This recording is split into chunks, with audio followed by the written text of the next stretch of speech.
اما بعد فاعوذ باللہ من الشیطان الرجیم بسم اللہ الرحمن الرحیم وَإِذْ قَالَ رَبُّكَ لِلْمَلَائِكَةِ إِنِّي جَاعِلٌ فِي الْأَرْضِ خَلِيفَةً قَالُوا وَتَجْعَلُ فِيهَا مَن يُفْسِدُ فِيهَا وَيَسْفِكُ الدِّمَاءَ وَنَحْنُ نُسَبِّحُ بِحَمْدِكَ وَنُقَدِّسُ لَكَ قَالَ إِنِّي أَعْلَمُ مَا لَا تَعْلَمُونَ وعلم آدم الأسماء كلها ثم عرضهم على الملائكة فقال أنبئوني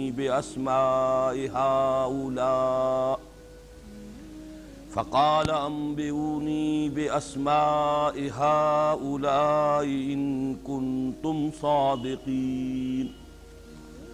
قالوا سبحانك لا علم لنا إلا ما علمتنا إنك أنت العليم الحكيم قال يا آدم أنبئهم بأسمائهم فلما أنبأهم بأسمائهم قال لم أقل لكم إني أعلم غيب السماوات والأرض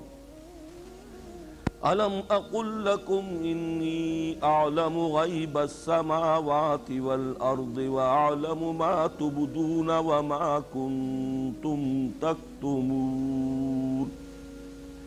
وَإِذْ قُلْنَا لِلْمَلَائِكَةِ اسْجُدُوا لِآدَمَ فَسَجَدُوا إِلَّا إِبْلِيسَ أَبَى وَاسْتَكْبَرَ وَكَانَ مِنَ الْكَافِرِينَ صدق اللہ العظیم رب اشرح لی صدری ویسر لی امری واحلل عقدۃ من لسانی یفقہوا قولی اللہم ربنا الہمنا رشدنا واعذنا من شرور انفسنا اللہم ارنا الحق حقا وارزقنا اتباعہ وارنا الباطل باطلا وارزقنا اجتنابہ آمین یا رب العالمین۔ سورہ بقرہ کے پہلے 4 رکوعوں کے بارے میں یہ بات کہ یہ تمہیدی نوعیت کے ہیں اتنی مرتبہ سامنے آ چکی ہے کہ آپ حضرات کو بھی ازبر ہو چکی ہوگی۔ یہ تمہید اگر تعویل عام کو پیش نظر رکھا جائے تو پورے قرآن حکیم کے لیے، اور تعویل خاص کو سامنے رکھا جائے تو پھر یہ سورہ بقرہ کے لیے تمہید ہے۔ اس کے 2 حصے، پہلے 2 رکوعوں میں 3 قسم کے انسانوں کی تفصیل، اور بقیہ 2 رکوع یعنی تیسرے اور چوتھے رکوع میں جیسا کہ میں نے عرض کیا اس سے قبل مکی قرآن کا خلاصہ۔ یہ اس اعتبار سے کہ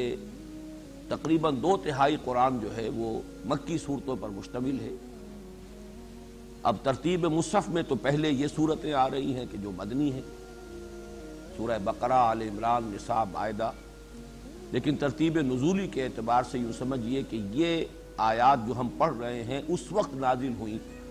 جبکہ 2/3 قرآن ان سے قبل نازل ہو چکا ہے۔ جو مضامین ان 2 رکوعوں میں آئے ہیں وہ نہایت تفصیل کے ساتھ، شرح و بسط کے ساتھ، بلکہ یہ کہ جو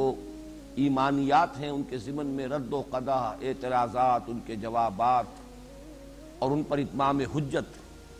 نہایت تفصیل کے ساتھ مکی صورتوں میں ہو چکی ہے۔ یہ جو 2 رکوع ہیں ان کی بھی ایک تقسیم میں آپ کے سامنے بیان کر چکا ہوں کہ تیسرے رکوع کے نصف اول میں 5 آیات میں، کل 9 آیات پر مشتمل ہے تیسرا رکوع، 5 آیات میں پہلی آیت میں قرآن حکیم کی دعوت کا خلاصہ، یا ایھا الناس اعبدوا ربکم الذی خلقکم والذین من قبلکم لعلکم تتقون۔ ایک جملے میں، ایک آیت میں یہ قرآن حکیم کی دعوت کا خلاصہ، تمام انبیاء کرام کی دعوت کا خلاصہ، تمام رسولوں کی دعوت کا خلاصہ، اور یہی وہ مقصد ہے جو عضو قرآن تخلیق جن و انس کا ہے۔ اس کے بعد اس سمیت پھر توحید، رسالت اور معاد جو 3 بنیادیں ہیں ایمان کی، ایمانیات ثلاثہ، ان کی تفصیل آ چکی ہے۔ اور جیسا کہ ابھی میں نے عرض کیا مکی قرآن کا اصل موضوع وہی ہے، ایمانی مباحث، ایمان کی دعوت۔ اس کے بعد کچھ فلسفیانہ مضامین آئے جن میں اہم ترین ہے ہدایت و ضلالت کا اللہ کا قانون کیا ہے۔ جن لوگوں کے اپنے اندر کجی ہے، جن کی نیت میں فطور ہے، ان کو اللہ تعالیٰ اسی قرآن کے ذریعے سے گمراہ کرتا ہے، اور جن لوگوں کے اندر خلوص ہے اور وہ طالب حق ہے، طالب ہدایت ہے، اللہ تعالیٰ اس قرآن کے ذریعے سے انہیں ہدایت دیتا ہے۔ معلوم ہوا کہ اصل فیصلہ کن چیز جو ہے وہ انسان کی اپنی نیت، اس کی اپنی طلب، اس کا اپنا ارادہ ہے۔ اس کے بعد تیسیر ہے، اللہ کی طرف سے توفیق ہے، تسہیل ہے۔ جو راستہ انسان چوز کرتا ہے اپنے لیے، اللہ تعالیٰ اسے آسان کرتا چلا جاتا ہے۔ پھر یہ کہ اسی ضمن میں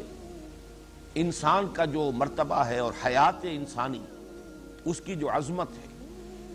اس کے چار ادوار جو ایک آیت میں آئے، کیف تکفرون باللہ وکنتم امواتا فاحیاکم ثم یمیتکم ثم یحییکم ثم الیہ ترجعون۔ اس پر میں تفصیل سے پچھلی مرتبہ عرض کر چکا ہوں۔ علامہ اقبال کے وہ الفاظ کہ تو اسے پیمانہ امروز و فردا سے نہ ناپ، جاویداں پہم دواں ہر دم جواں ہے جن میں۔ اس کے بعد جو آیت تھی اس کا کچھ حق ادا ہونے سے رہ گیا تھا، اسی لیے میں اب اس کی آیت کو دوبارہ تلاوت کر رہا ہوں۔ هو الذی خلق لکم ما فی الارض جمیعا،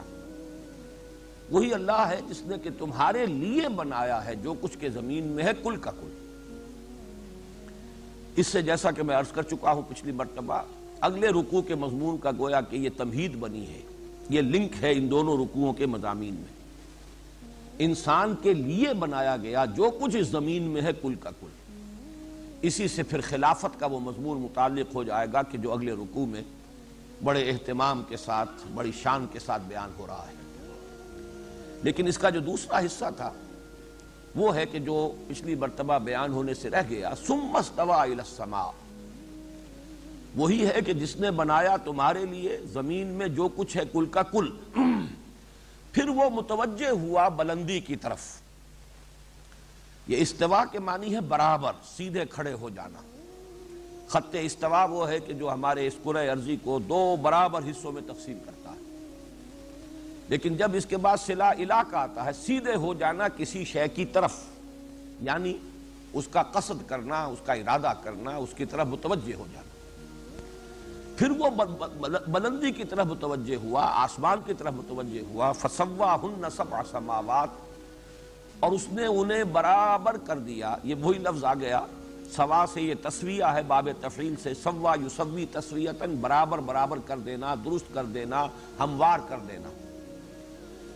فسواہن، تو کر دیا ان کو برابر برابر، ہموار، سبع سماوات،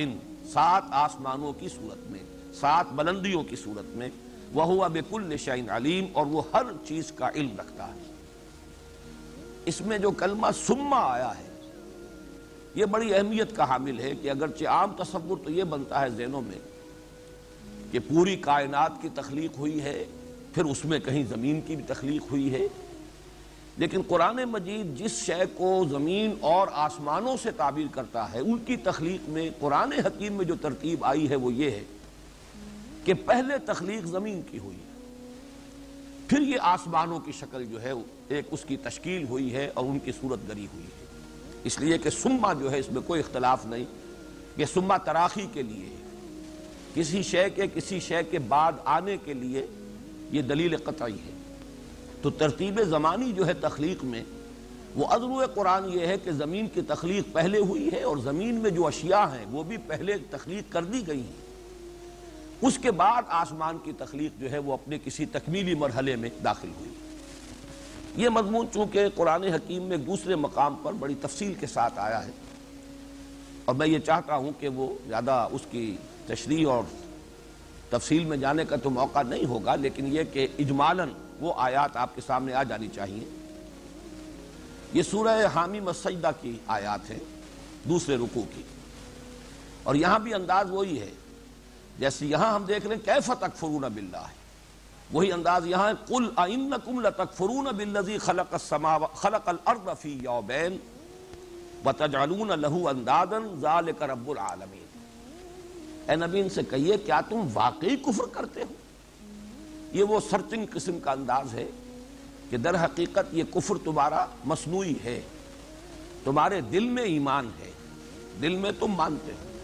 کیا واقعی تم انکاری ہو؟ اَإِنَّكُمْ لَتَكْفُرُونَ بِالَّذِي خَلَقَ الْأَرْضَ فِي يَوْمَيْنِ، کیا تم واقعی کفر کر رہے ہو اس ہستی کا جس نے کہ زمین کو پیدا کیا 2 دنوں میں؟ اب یہاں نوٹ کر لیجئے 2 دن۔ وَتَجْعَلُونَ لَهُ أَندَادًا، کیا واقعی تم اس کے لیے کوئی مد مقابل سمجھتے ہو؟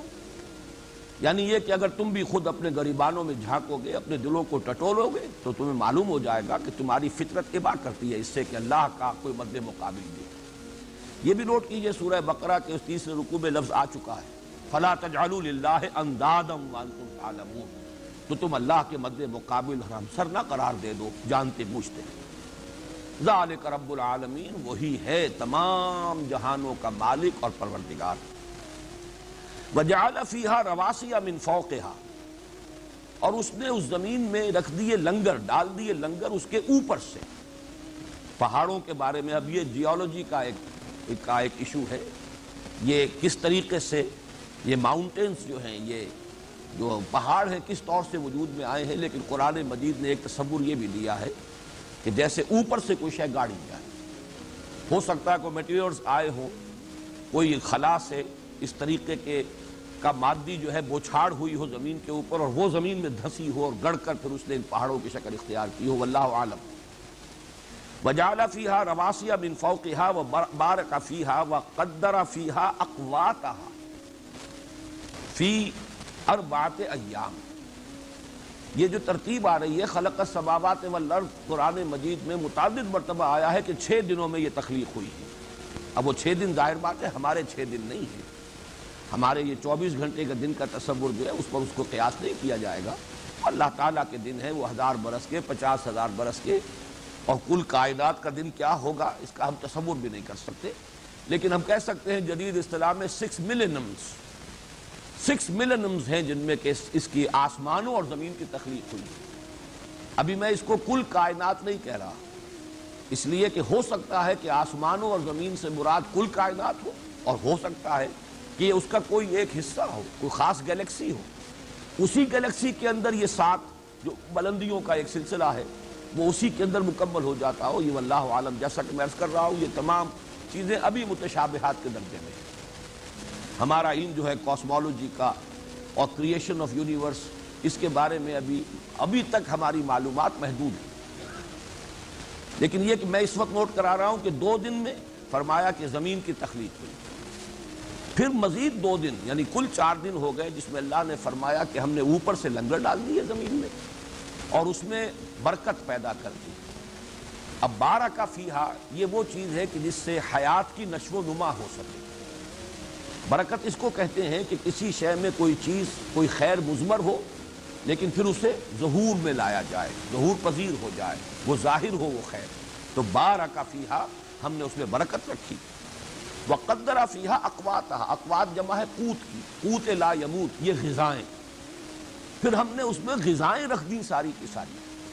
یعنی یہ کہ ظاہر بات ہے کہ انسان کی تخلیق سے قبل اور حیوانات کی تخلیق سے قبل یہ جو ان کی ضروریات تھیں وہ اللہ نے پہلے پوری فرما دی، سارا حیات بخش اور حیات افزا مواد جو ہے وہ پہلے فراہم کر دیا ہے، مہیا کر دیا ہے۔ فی 4 ایام، یہ 4 دنوں میں یہ بات مکمل ہوئی۔ سوال للسائلین، برابر ہے پوچھنے والوں کے لیے بھی، اور ایک مفہوم لیا گیا ہے کہ سب کا اس میں حصہ ہے برابر برابر، جو بھی مخلوقات ہیں گویا کہ وہ اپنے وجود سے ہی سوالی ہیں، محتاج ہیں، ہم نے ان کی تمام احتیاجات کو پورا کرنے کا سامان برابر برابر ہم نے اس میں رکھ دیا۔ پھر فرمایا ثم استوى الى السماء، یہ الفاظ ہیں جس کے لیے میں نے پھر یہ آیات جو ہیں آپ کو پڑھ کر سنائی ہیں کہ جیسے وہاں فرمایا هو الذی خلق لکم ما فی الارض جميعا ثم استوى الى السماء، تو یہاں پر 2 دنوں میں زمین کی تخلیق، پھر 2 دن اور ہیں کہ جن میں زمین میں وہ تمام حیات بخش اور حیات پرور جو اشیاء ہیں وہ فراہم کر دی گئی۔ ہم آج کی زبان میں کہہ سکتے ہیں کہ ان آرگینک کمپاؤنڈز نے آرگینک کمپاؤنڈ کی شکل اختیار کرنے میں یہ وقت لیا ہے، زمین کے اندر وہ ساری صلاحیت پیدا ہو گئی جس سے حیات جو ہے اس کا ظہور بھی ہو، اور جو زمینی حیات ہے چاہے وہ نباتاتی ہو حیواناتی ہو، اور یہ کہ پھر اس کی نشو و نما ہو، اس کو جو بھی چیزیں ضروری ہیں وہ مل جائیں۔ ثم استوى الى السماء وهي دخان، یہ لفظ بہت ہے اہم ہے، جو ہماری سائنس جس طرف جا رہی ہے کہ یہ سب کا سب ایک دھوئیں کے مانند تھا، پھر متوجہ ہوا وہ ثم استوى الى السماء وهي دخان، اور ایک جو سمجھیے کہ ہوموجینس ماس کوئی ایک دھوئیں کی شکل میں، جیسے کہ ہوا کے اندر اگر نمی کے ذرات ہیں تو وہ پوری ہوا کے اندر پھیلے ہوئے ہیں، وہ اس کے اندر منتشر ہے، اسی طریقے سے دخان دھوئیں کے مانند تھا یہ، جس سے کہ پھر 7 آسمانوں کی شکل پیدا ہوئی ہے۔ فقال لها وللارض ائتيا طوعا او كرها، پھر اللہ نے حکم دیا اس دخان کو بھی اور اس زمین کو بھی، آؤ دونوں کو دونوں حاضر ہو جاؤ، یعنی ہمارے حکم کو بجا لانے کے لیے، ہمارے فرمان کو سننے اور اس کی اطاعت کرنے کے لیے، خواہ اپنی مرضی سے، خواہش سے اور خواہ جبرن، طوعا اور کرہا۔ قالتا اتینا طاعین، یہ گویا کہ تعبیر ہے صورتحال کی، ان دونوں نے کہا ہم حاضر ہیں اپنی پوری آمادگی کے ساتھ، طوع نفس کے ساتھ۔ فقضاہن 7 سماوات فی یومین،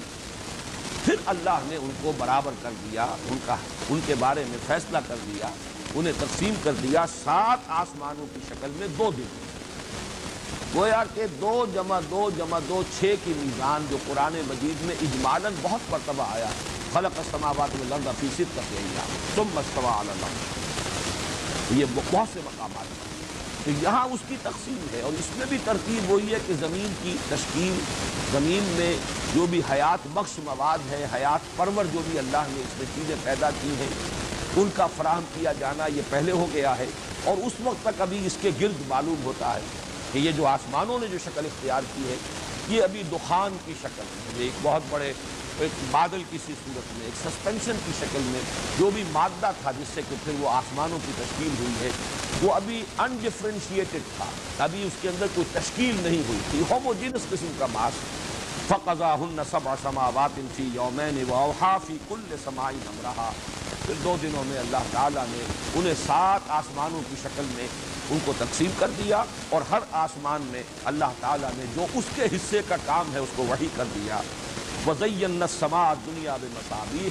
اور جو سب سے قریب کا آسمان ہے اس کو ہم نے مزین کر دیا چراغوں سے، وحفظا، اور حفاظت کا ذریعہ بنا کر، ذَلِكَ تَقْدِيرُ الْعَزِيزِ الْعَلِيمِ، یہ سارا اندازہ مقرر کیا ہوا ہے اس ہستی کا جو قدیر ہے، عزیز ہے اور علیم ہے، زبردست ہے، سب کچھ جاننے والا۔ یہی لفظ جس پر یہ مضمون یہاں ختم ہو رہا ہے اسی پر یہ لفظ وہاں ختم ہوا ہے کہ وَهُوَ بِكُلِّ شَيْءٍ عَلِيمٌ، وہ ہر شے کا علم رکھتا ہے، یعنی بنا کر وہ غافل نہیں ہو گیا ہے۔ یہ اصل میں بعض فلسفیانہ اور متصوفانہ جو فکر ہیں ان میں کچھ اس قسم کا بھی ایک خیال موجود ہے کہ بنانے والا تو وہ ہے، لیکن یہ کہ بنانے کے بعد وہ فارغ ہوا، یہ کائنات آپ سے آپ چل رہی ہے اور وہ اس کی تفصیلات سے اسے کوئی دلچسپی نہیں ہے کہ کہاں کیا ہو رہا ہے، ہم میری اس وسیع اور اس کائنات کے کس حصے میں اس وقت کیا واقعہ ہو رہا ہے، کیا ظہور پذیر ہو رہا ہے۔ یہ تو بس ایک کریشن ہے، جیسے کہ فٹ بال کو ایک زوردار کک لگا دی گئی ہے، اب وہ فٹ بال جا رہی ہے، اب وہ کک لگانے والے سے اس بال کا کوئی تعلق نہیں، تو قرآن مجید اس کی نفی کرتا ہے کہ اللہ تعالیٰ جیسے کہ سورہ حدید میں فرمایا خلق السماوات والارض فی 6 ایام ثم استوى علی العرش یعلم ما یلج فی الارض وما یخرج منها وما ينزل من السماء وما يعرج فيها وهو معكم اينما كنتم والله بما تعملون بصیر، جو کچھ بھی زمین میں گھستا ہے، ہر کوئی بیج گر رہا ہے اوپر سے اور زمین کے اندر چلا گیا ہے، جو مٹی میں دب گیا ہے، یا پانی کا قطرہ بارش کا جو ہے گر رہا ہے اور زمین میں جذب ہوا ہے، یعلم ما یلج فی الارض وما یخرج منها، اب اس میں ماں میں جو عمومیت ہے، جو بھی کچھ زمین میں گھستا ہے اور جو کچھ اس سے نکلتا ہے،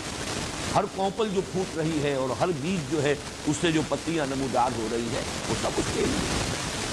وما ينزل من السماء وما يعرج فيها، اور جو کچھ آسمان سے اترتا ہے یا بلندی سے اترتا ہے، جو کچھ کے بلندیوں میں چڑھتا ہے،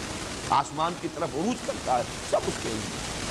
وَهُوَ مَعَكُمْ أَيْنَمَا كُنتُمْ، وہ کہیں اپنے ہی آپ میں علیحدہ مگن نہیں ہے، بلکہ وہ تمہارے ساتھ ہے جہاں کہیں بھی تم ہو۔ وَهُوَ بِكُلِّ شَيْءٍ بَصِيرٌ، اور ہر چیز کو وہ خود دیکھ رہا ہے، اس کا مشاہدہ کر رہا ہے، وہ بصیر ہے۔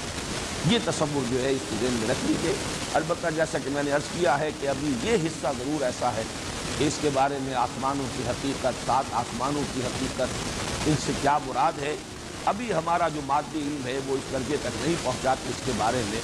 ہم کوئی تیقن کے ساتھ اور کسی تعین کے ساتھ کوئی بات کہہ سکیں. ابھی ہمیں انتظار کرنا ہوگا. اب آئیے جو آج کا ہمارا سبق ہے. وَإِذْ قَالَ رَبُّكَ لِلْمَلَائِكَةِ إِنِّي جَاعِلٌ فِي الْأَرْضِ خَلِيفَةً. اور یاد کرو یہ از کا جو کلمہ ہے، کیونکہ اب یہاں مصحف میں پہلی مرتبہ آ رہا ہے تو اس کو نوٹ کر لیجئے کہ از اور اذا یہ دو کلمات ہیں. از جو ہے وہ ماضی سے متعلق ہے، کوئی واقعہ ماضی کا اس کی طرف اشارہ کرنا ہو تو از، اور کوئی مستقبل کا معاملہ ہو جس کی طرف اشارہ کرنا ہو تو اذا. جب یہ ہو جائے، جب یہ ہو جائے گا، اذا الشمس کورت واذا النجوم انکدرت، جب یہ دھوپ جو ہے یہ سمیٹ لی جائے گی یا سورج کو لپیٹ لیا جائے گا، تو یہ تمام چیزیں جو ہیں جو قیامت کے واقعات حالات جو آنے والے ہیں وہ اذا. لیکن از کوئی پرانا واقعہ ہے، پچھلا واقعہ ہے، اس کی طرف توجہ دلانی ہے تو یہ از یاد کرو. اور اس سے پہلے مانا جاتا ہے کہ ایک فعل امر جو ہے محذوف ہے، وذکرو یا وذکر، یاد کرو، دھیان کرو، توجہ کرو، تصور کرو. وَإِذْ قَالَ رَبُّكَ لِلْمَلَائِكَةِ، جبکہ کہا تھا آپ کے رب نے. اب یہاں ظاہر بات ہے کہ خطاب حضور سے ہے، باقی یہ کہ ہر قاری، ہر قرآن کا پڑھنے والا بھی مخاطب ہے، لیکن یہ کہ قرآن مجید نازل ہوا ہے، یہ آیات مبارکہ نازل ہوئی محمد رسول اللہ صلی اللہ علیہ وسلم پر، تو مخاطب اول حضور. وَإِذْ قَالَ رَبُّكَ لِلْمَلَائِكَةِ، اور یاد کرو جبکہ کہا تھا تمہارے رب نے فرشتے. یہ رکوع جو ہے جیسا کہ میں نے پہلے عرض کیا ہے، فلسفے اور حکمت قرآنی کا یہ ایک بہت اہم باب ہے، اور اس کا اکثر و بیشتر حصہ وہ ہے کہ جو آدم اور ابلیس کی سرگزشت پر مشتمل ہے. اور یہاں پھر نوٹ کر لیجئے کہ مصحف میں تو یہ پہلی مرتبہ آ رہا ہے واقعہ، لیکن مکی قرآن میں 6 مرتبہ یہ آیا، اور اس کی بڑی ایک عجیب ترتیب ہے. وہ دلچسپی کیونکہ اس کے ساتھ ہوگی آپ کو بھی، اور اس کے حوالے سے یاد رہ سکے گا. قرآن مجید کے بالکل وسط میں سورہ بنی اسرائیل اور سورہ کہف، یہ گویا کہ جڑی ہوئی دو صورتیں ہیں بالکل وسط. سورہ بنی اسرائیل میں بھی تذکرہ ہے، سورہ کہف میں بھی تذکرہ. اور عجیب بات یہ کہ دونوں کے بالکل وسط میں دونوں صورتیں 12 رکوعوں پر مشتمل ہیں، اور یہ 7واں رکوع شروع ہوتا ہے دونوں کا ان الفاظ سے کہ جبکہ کہا تھا آپ کے رب نے فرشتوں سے کہ جھک جاؤ، سجدہ کرو آدم. پھر سورہ بنی اسرائیل سے ایک سورت ادھر چھوڑ دیجئے، پیچھے کی طرف ابتدا کی طرف آئیے تو سورہ نحل چھوڑ دیجئے تو سورہ ہجر آتی ہے، اس میں بڑی تفصیل کے ساتھ یہ قصہ آدم اور ابلیس. سورہ کہف سے ادھر چلیے آگے کی طرف تو سورہ مریم ہے، اس میں نہیں ہے، لیکن اس کے بعد سورہ طٰہٰ ہے، اس میں بھی بڑی تفصیل سے یہ واقعہ ہے. تو تقریباً یہ 4 مرتبہ تو یہ قصہ آدم و ابلیس جو ہے یہ قرآن مجید کے وسط میں.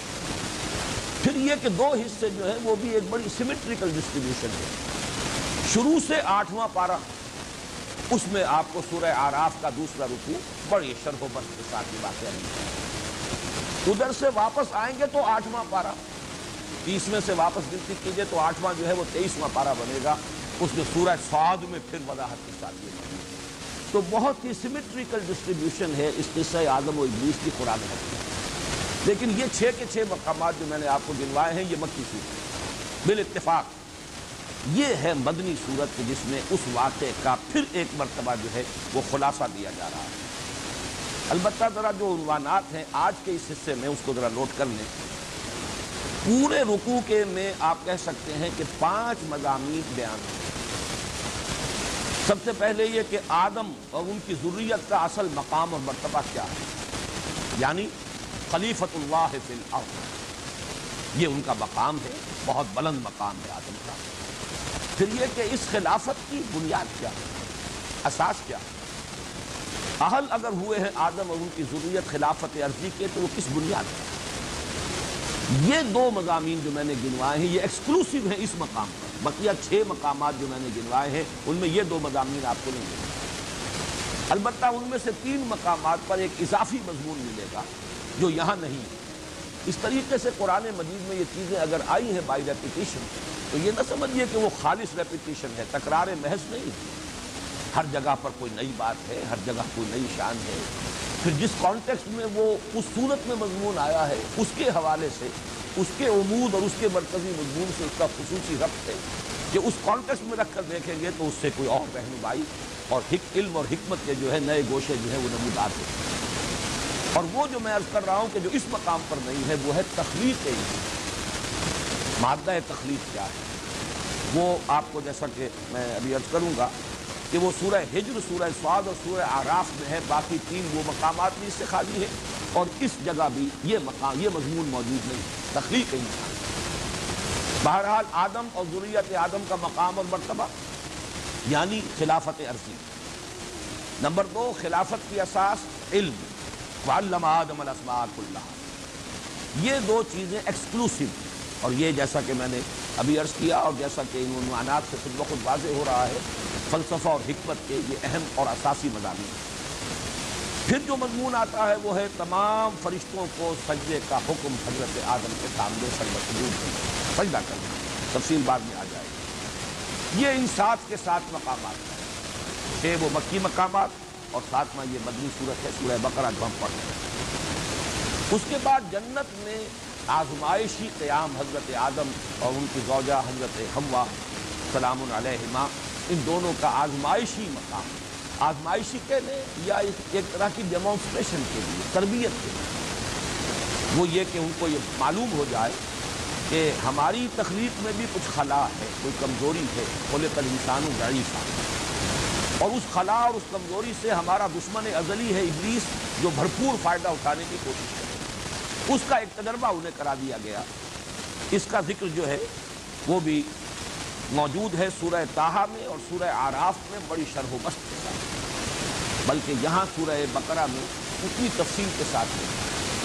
سب سے زیادہ یہ مضامین جو ہے نہایت اہتمام اور شان کے ساتھ جو آئیں وہ سورہ اعراف، اور سورہ اعراف جو ہے ان 6 مکی صورتوں میں سے یہ سمجھیے کہ ترتیب نزولی کے اعتبار سے آخری دور کی ہے، گویا کہ وہ ملحق ہو جائے گی زمانہ نزول کے اعتبار سے سورہ اعراف اور سورہ بقرہ میں زیادہ فرق نہیں۔ پھر یہ کہ آخری بات اور وہ یہ کہ کس طریقے سے ابلیس نے حضرت آدم کو دھوکہ دیا، ورگلایا، اغوا کیا، اور پھر جو اس کے بعد اللہ تعالیٰ کی طرف سے حبوط آدم کا حکم، اور یہ کہ آخری چارٹر جو دیا گیا ہے کہ اب زمین کا چارج سنبھالو۔ جیسے کسی وائس رائے کو اگر کبھی برطانوی حکومت بھیجتی تھی ہندوستان تو پہلے اس کی کوئی بریفنگ، اس کے لیے کوئی تعلیم، اس کو تمام حالات سے واقف کرانے کا یقیناً اہتمام ہوتا ہوگا، اور پھر وہ اپنا کوئی چارٹر لے کر یہاں آتا ہوگا کہ تمہارے حقوق کیا ہیں، اختیارات کیا ہیں، کہاں کون کون سے معاملات تمہیں لازماً ریفر کرنے ہوں گے مرکزی حکومت کو، تاج برطانیہ کو، اور کن کن چیزوں میں تمہیں آٹونومی حاصل ہے اور جہاں تم اپنی ثوابدید کے مطابق فیصلے کر سکتے ہو، وہ چارٹر جو ہے۔ تو یہ 5 مضامین ہیں جن میں سے آج جو ہم 5 آیات پڑھنے کی کوشش کر رہے ہیں، اللہ تعالیٰ پورا کرا دے، ان میں پہلے 3 مضامین جو ہیں وہ مکمل ہو جائیں گے انشاءاللہ، اور یہ تقریباً 10 جو آیات ہیں اس رکوع کی وہ برابر 2 حصوں میں 5 جمع 5 منتقل ہیں۔ لیکن یہ کہ ان کے ضمن میں کچھ تمہیدی بات میں عرض کر دوں، اس میں تینوں مخلوقوں کا ذکر ہو رہا ہے۔ 3 مکلف مخلوق ہیں اللہ کی، جو کچھ کہ ہمیں معلوم ہے۔ ایک تو مخلوقات کا سلسلہ ہے، سیارے ہیں، ثوابت ہیں،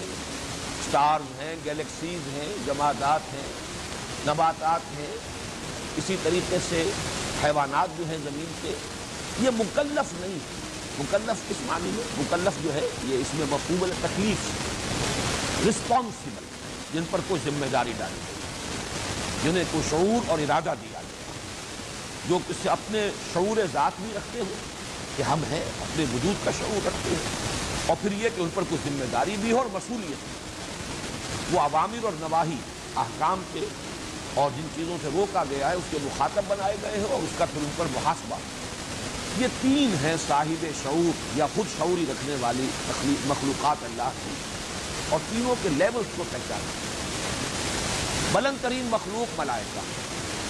اور سب سے پہلے تذکرہ انہی کا ہو رہا ہے، اس قال ربک للملائکہ، اس لفظ کو بھی سمجھ لیجیے۔ الوکا کہتے ہیں عربی زبان میں رسالت، پیغام بری۔ الکنی الیہ، اس شخص نے مجھے پیغامبر بنا کر بھیجا اس کی طرف، فلاں کی طرف۔ الکنی الی فلان، اس شخص نے مجھے فلاں آدمی کی طرف پیغامبر بنا کر، ایلچی بنا کر بھیجا۔ تو اس سے لفظ بنا ہے، یہ اصل میں ہے ملعک، حمزہ بیچ میں آئے گا، ملعق، لیکن یہ کہ اس میں پھر جیسے عربی زبان میں ہوتا ہے زبانی کو سامنے رکھتے ہوئے ملک بن گیا ہے، وہ حمزہ بیچ میں سے جو حذف کر دیا گیا، اور حمزہ پر جو زبر تھی ملعق میں لام پر جزم ہے، حمزہ کی زبر جو ہے فتح جو ہے وہ لام کو دے دیا گیا تو ملک ہے، یعنی اس کا مادہ وہ ملک یا ملک یا ملکیت نہیں ہے، وہ ملک اور ملک جس سے کہ وہ سارا دوسرا بادشاہ ملک ملک وہ اس سے بنا ہے، لیکن اس کا مادہ ہی بالکل الگ ہے، میم لام کاف نہیں ہے بلکہ حمزہ لام اور کاف الگ، یہ اس کا مادہ ہے۔ ملک وہ ہے کہ جو کسی کی پیغام رسانی کا ذریعہ بنے، کوئی ایلچی کی شکل اختیار کرے، تو اس سے یہ لفظ بنا ہے ملائکہ، اس لیے کہ یہ در حقیقت اللہ تعالیٰ کے احکامات کو پہنچانے کا ذریعہ ہے انسانوں تک اور تمام مخلوقات تک، اس سے یہ لفظ بنا ہے ملعق، اور ملعق کی جمع پھر وہ حمزہ جو وہاں اڑ گیا تھا ملک میں وہ جمع میں ظاہر ہو گیا ملائک، اور تا جو ہے اس کے اندر مزید کثرت کے لیے تا جو ہے یہاں پر تانیث کا نہیں ہے بلکہ تکسیر کا ہے، تو ملائکہ ان کے بارے میں جو باتیں ذہن نشین ابھی کر لینی چاہیے وہ یہ ہے کہ ایک تو قرآن مجید میں تو اگرچہ ان کا مادہ تخلیق کہیں بیان نہیں کیا، اللہ نے بنایا، یہ بھی مخلوق ہے لیکن کس شے سے بنایا، البتہ حدیث میں موجود ہے، حضرت عائشہ صدیقہ رضی اللہ تعالی عنہ سے مروی ہے، مسلم شریف میں روایت ہے، اللہ تعالیٰ نے فرشتوں کو نور سے بنایا، یہ اللہ کی برگزیدہ ہستیاں ہیں، نورانی ہیں، لطیف ترین وجود کی حامل ہیں، لیکن صاحب تشخص ہستیاں ہیں، ان کو ایک خاص دور میں یہ سمجھا گیا کہ یہ صرف فورسز آف دی نیچر کا نام ہے،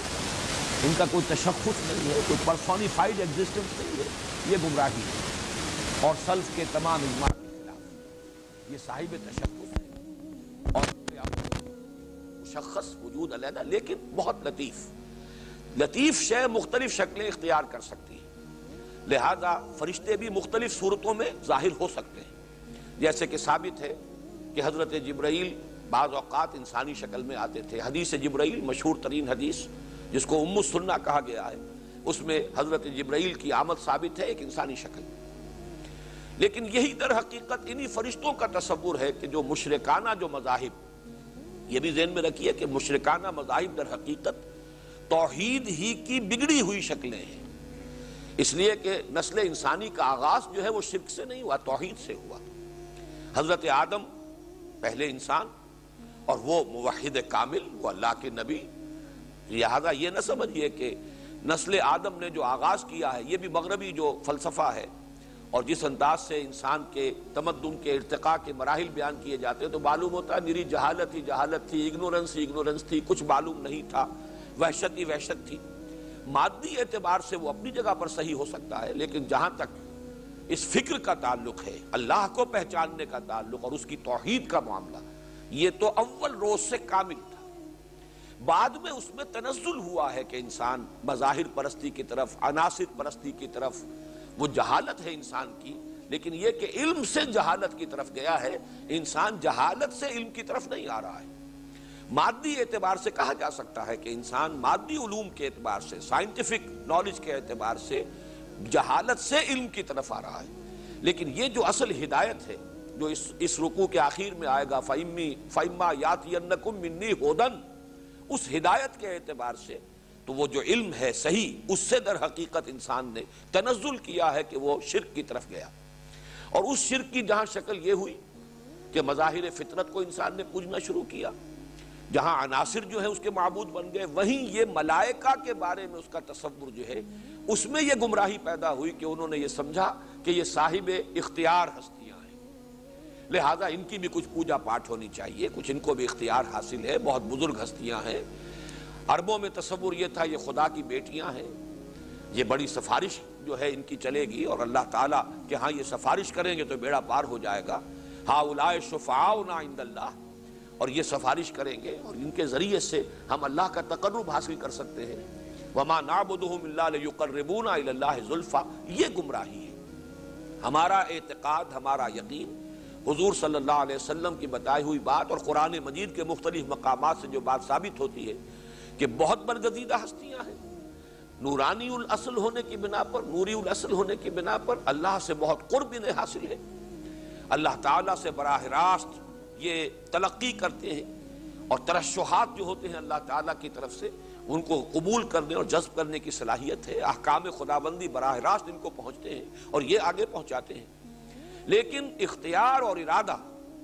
اور یہ کہ وہ کوئی معصیت اور گناہ کی طرف کوئی رجحان ہو، اس کا کوئی امکان نہیں۔ یفعلون ما یؤمرون، وہ کرتے ہیں وہی کچھ جس کا کہ انہیں حکم ملتا ہے۔ اگرچہ ہمارے ہاں معتزلہ کی رائے یہ ہے کہ یہ سمجھنا غلط ہے کہ ان میں معصیت کا امکان ہی نہیں ہے، یا معصیت کی قدرت ہی نہیں رکھتے۔ عام اہل سنت کا تو اس پر اجماع ہے کہ ان میں معصیت کا امکان ہی نہیں، نافرمانی کی قدرت ہی نہیں۔ یہ گویا کہ صرف نیکی اور صرف خیر ہی جو ہے وہ ان کے لیے ممکن ہے، دوسرا راستہ ان کے لیے کھلا ہی نہیں۔ معتزلہ کی رائے یہ ہے، اور ہمارے ہاں جو بھی ذرا کچھ عقلی رجحانات رکھتے ہیں ان کا ادھر کچھ فطری جو رجحان ہوا ہے کہ ایسا نہیں ہے، ان کے اندر بھی ارادہ ہے، لیکن حقائق جو ہیں اس کائنات کے وہ اس درجے روشن ہے ان پر کہ ان میں کوئی صورت عملاً نہیں ہے کہ معصیت کر سکے۔ جیسے کہ انسان بھی اگر ان کے سامنے جنت اور دوزخ موجود ہوں، یہ حقائق جو ہیں جو ہم سے پردے میں ہیں یا جن سے ہم محجوب ہیں، یہ غیب کا پردہ درمیان نہ ہو تو کون اللہ کا حکم ماننے سے انکار کرے گا، کون معصیت کرے گا؟ تو چونکہ انہیں وہ قرب حاصل ہے بالفعل اور وہ حقائق ان کے سامنے موجود ہے، لہذا یفعلون ما یؤمرون، یہ نہیں کہ وہ کر نہیں سکتے نافرمانی، وہ نافرمانی کرتے نہیں۔ یہ بالکل اسی کے ہم بدن بات ہو جائے گی کہ ہمارا موقف یہ ہے اہل سنت کا کہ اللہ تعالیٰ پر عدل واجب نہیں ہے۔ یہ ہم جانتے ہیں کہ اللہ عدل کرے گا، یہ علیحدہ بات ہے، لیکن اللہ پر عدل واجب کرنا گویا کہ اللہ تعالیٰ کا اختیار جو ہے وہ محدود ہو جائے، یہ اس کو اہل سنت تسلیم نہیں کرتے۔ اللہ تعالیٰ جس کو چاہے، کسی نیک آدمی کو سزا دینا چاہے، اس کا اختیار مطلق ہے، اور کسی بدترین جو ہے بدکار کو معاف کرنا چاہے، اس کا اختیار مطلق ہے۔ اس اعتبار سے عدل اللہ پر واجب نہیں ہے، اہل سنت کا عقیدہ یہ ہے، جبکہ معتزلہ اور اہل تشیع کا موقف یہ ہے کہ اللہ پر عدل واجب ہے۔ بالکل یہی فرق ہے کہ یہاں معتزلہ کا کہنا یہ ہے کہ فرشتے معصیت کرتے نہیں، لیکن یہ نہیں کہ کر سکتے نہیں۔ البتہ یہ کہ اہل سنت کا موقف یہی ہے کہ ان کے اندر معصیت کی قدرت ہی نہیں ہے، یہ خیر محض ہیں، وہ مادہ ہی سرے سے نہیں ہے جس کے بنا پر معصیت کا صدور ہوتا ہے۔ لیکن اس پر اتفاق ہے کہ انہیں اختیار کوئی حاصل نہیں۔ وَمَا نَتَنَزَّلُ إِلَّا بِأَمْرِ رَبِّكَ، ہم نازل ہی نہیں ہو سکتے مگر اے نبی آپ کے رب کے حکم سے، اس کی اجازت، اس کا حکم ہوتا ہے تو نازل ہوتے ہیں۔ یفعلون ما یؤمرون لا یعصون اللہ ما امرہم، وہ نافرمانی نہیں کرتے اللہ کی کسی بھی حکم میں جو انہیں دیا جائے، بلکہ کرتے ہیں جو کچھ کے حکم دیا جاتا ہے۔ پھر ان میں درجات ہیں، ہر حفظ مراتب ہے۔ سید الملائکہ الروح الامین الروح القدس حضرت جبرائیل علیہ السلام ہے۔ باقی آسمان کے فرشتے، زمین کے فرشتے، مختلف جو آسمان ہیں، مختلف طبقات ہیں جن کی حقیقت کو ابھی ہم نہیں سمجھتے، اس میں یہ گویا کہ جو وہ عالمی حکومت ہے اللہ تعالیٰ کی، اس کے یہ کارکن ہیں۔ اللہ تعالیٰ کی اس عالمی حکومت کے یہ احکام کی تنفیذ کرنے والے، یہ اللہ تعالیٰ کے اس سروس کے اندر ہے۔ یہ تو ہے ملائکہ۔ دوسرا چونکہ اس میں ذکر آ رہا ہے ابلیس کا بھی، ابلیس کے بارے میں یہاں اس کی صراحت نہیں ہے، لیکن سورہ کہف میں جہاں یہ مضمون آیا ہے اس میں وضاحت کر دی گئی ہے، کانا من الجن ففسق عن امر ربی، وہ جنات میں سے تھا، اور فا یہاں پر آ رہا ہے سبب، پس اس نے اپنے رب کے حکم سے سرتابی کی، نکل بھاگا اپنے رب کے حکم سے۔ فسق کا مفہوم میں بیان کر چکا ہوں، کسی شے کا کسی دوسری شے سے خرابی کے ساتھ خارج ہونا، نکلنا، نکل بھاگنا، اللہ کی اطاعت سے، اللہ کی فرما برداری سے نکل بھاگا، ففسق عن امر ربی۔ لیکن یہ کہ ان کا مادہ جو ہے تخلیق وہ نار ہے، یہ صراحت کے ساتھ قرآن مجید میں آیا ہے، بلکہ تقابل بار بار آیا ہے۔ انسانوں کی تخلیق مٹی سے ہوئی ہے، کرسٹ آف دی ارتھ، حیوانات ارضی جو ہے، اور ان میں انسان جو ہے ٹاپ پر ہے، اور لیکن جب جنات کا تعلق ہے وہ در حقیقت آگ کی لو سے، شعلہ جو ہے، اس شعلے کا ایک حصہ تو وہ ہوتا ہے جو نظر آتا ہے، لیومینس سے، اور ایک وہ ہے جو نظر نہیں آتا، انویزیبل حصہ، اور وہاں ہوتی ہے سب سے بڑھ کر حرارت کی شدت۔ تو وہ جو ہے لو شمع حقیقت کی اپنی ہی جگہ پر ہے، اور فانوس کی گردش سے کیا کیا نظر آتا ہے، تو آگ کی لو سے وہ ان کی پیدائش ہوئی۔ یہ جنات ہیں۔ اور ان میں اچھے بھی ہیں برے بھی ہیں۔ مادہ تخلیق کے اعتبار سے یہ انسانوں سے برتر اور ملائکہ سے کمتر ہیں، لیکن ایک قرب انہیں حاصل ہے ملائکہ کے ساتھ، اس لیے کہ نار اور نور میں زیادہ فرق نہیں ہے۔ لفظی اعتبار سے بھی حروف اصلی ایک ہی ہیں۔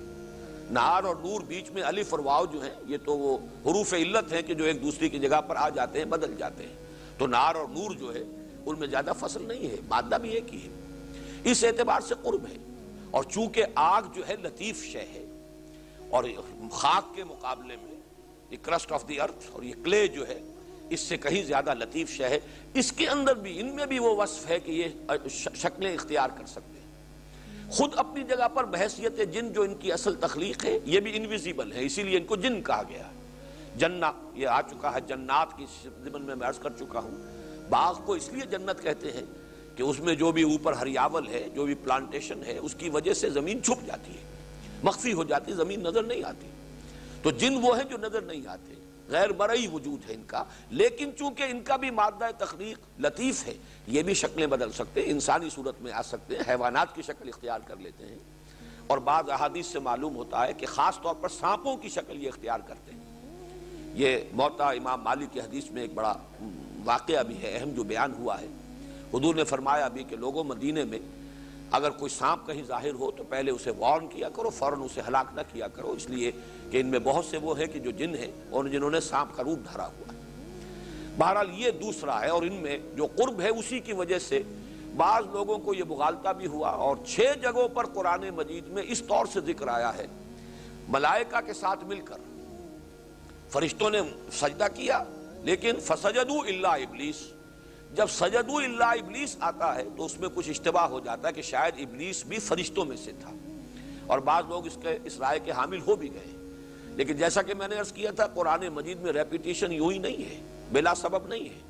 سورہ کہف میں اس کی وضاحت کر دی، کان من الجن ففسق عن امر ربی، وہ جنات میں سے تھا۔ فرشتہ کوئی اللہ کے کسی حکم سے سرتابی نہیں کرتا، جو حکم دیا جائے، لا یعصون اللہ ما امرہم ویفعلون ما یؤمرون، یہ چونکہ جن تھا۔ اور جنوں کو چونکہ قرب حاصل ہے فرشتوں سے، یہ بھی ایک انویزیبل مخلوق ہیں، یہ بھی لطیف مادہ جو ہے تخلیق ہے ان کا بھی، اس اعتبار سے انہیں قرب حاصل ہے۔ اور یہ ابلیس جو ہے ان جنات میں سے، یہ اتنا عابد و زاہد تھا اور اتنا عالم تھا کہ اسے ایک قرب حاصل تھا، اور یہ گویا کہ ملائکہ ہی کے زمرے میں ایک اعتبار سے شامل ہو گیا تھا۔ اذان ملائکہ کے بارے میں یہ بھی نوٹ کر لیجئے کہ ان میں کوئی تذکیر و تانیث نہیں ہے، مذکر مؤنث نہیں ہے، کوئی سلسلہ توالد و تناسل نہیں ہے۔ جنات کے بارے میں نوٹ کیجئے کہ ان میں مذکر اور مؤنث بھی ہے، نر اور مادہ ہے، توالد و تناسل ہے، ان کی نسل ہے، اس اعتبار سے یہ انسانوں سے قریب تر ہیں، مشابہ ہیں اپنے ان پہلوؤں کے اعتبار سے۔ ان میں نیک بھی ہیں، بد بھی ہیں، اچھے بھی ہیں، برے بھی ہیں۔ یہ جو ابلیس ہے، جس کو ابلیس کا نام دیا گیا ہے، یہ بھی صفاتی نام ہے اس کا، قرآن مجید میں اس کا جو اصل نام ہے وہ بعض احادیث روایات میں آیا ہے عزازیل، لیکن یہ کہ قرآن مجید میں کہیں نہیں لفظ ابلیس ہی کے نام سے، جو اس کا صفاتی نام ہے وہ بعد میں عرض کروں گا کہ اس کا مفہوم کیا ہے۔ یہ ایک جن تھا، اور ظاہر بات ہے جنات کی عمریں اگرچہ انسانوں کی عمروں کے مقابلے میں طویل ہیں، لیکن یہ کہ اس نے مہلت مانگی تھی اللہ سے کہ مجھے اب قیامت تک کے لیے مجھے مہلت عطا فرما کہ میں آدم کے بارے میں جو میرا گمان تھا میں اسے سچا ثابت کر سکوں۔ یہ اللہ تعالیٰ کی طرف سے مہلت اسے عطا کی گئی ہے، تو وہ جو اصل جن ہے ابلیس، وہ زندہ ہے اور تا قیامت زندہ رہے گا، اس کے لیے اللہ تعالیٰ نے خصوصی گرانٹ کی ہے یہ زندگی کی طوالت۔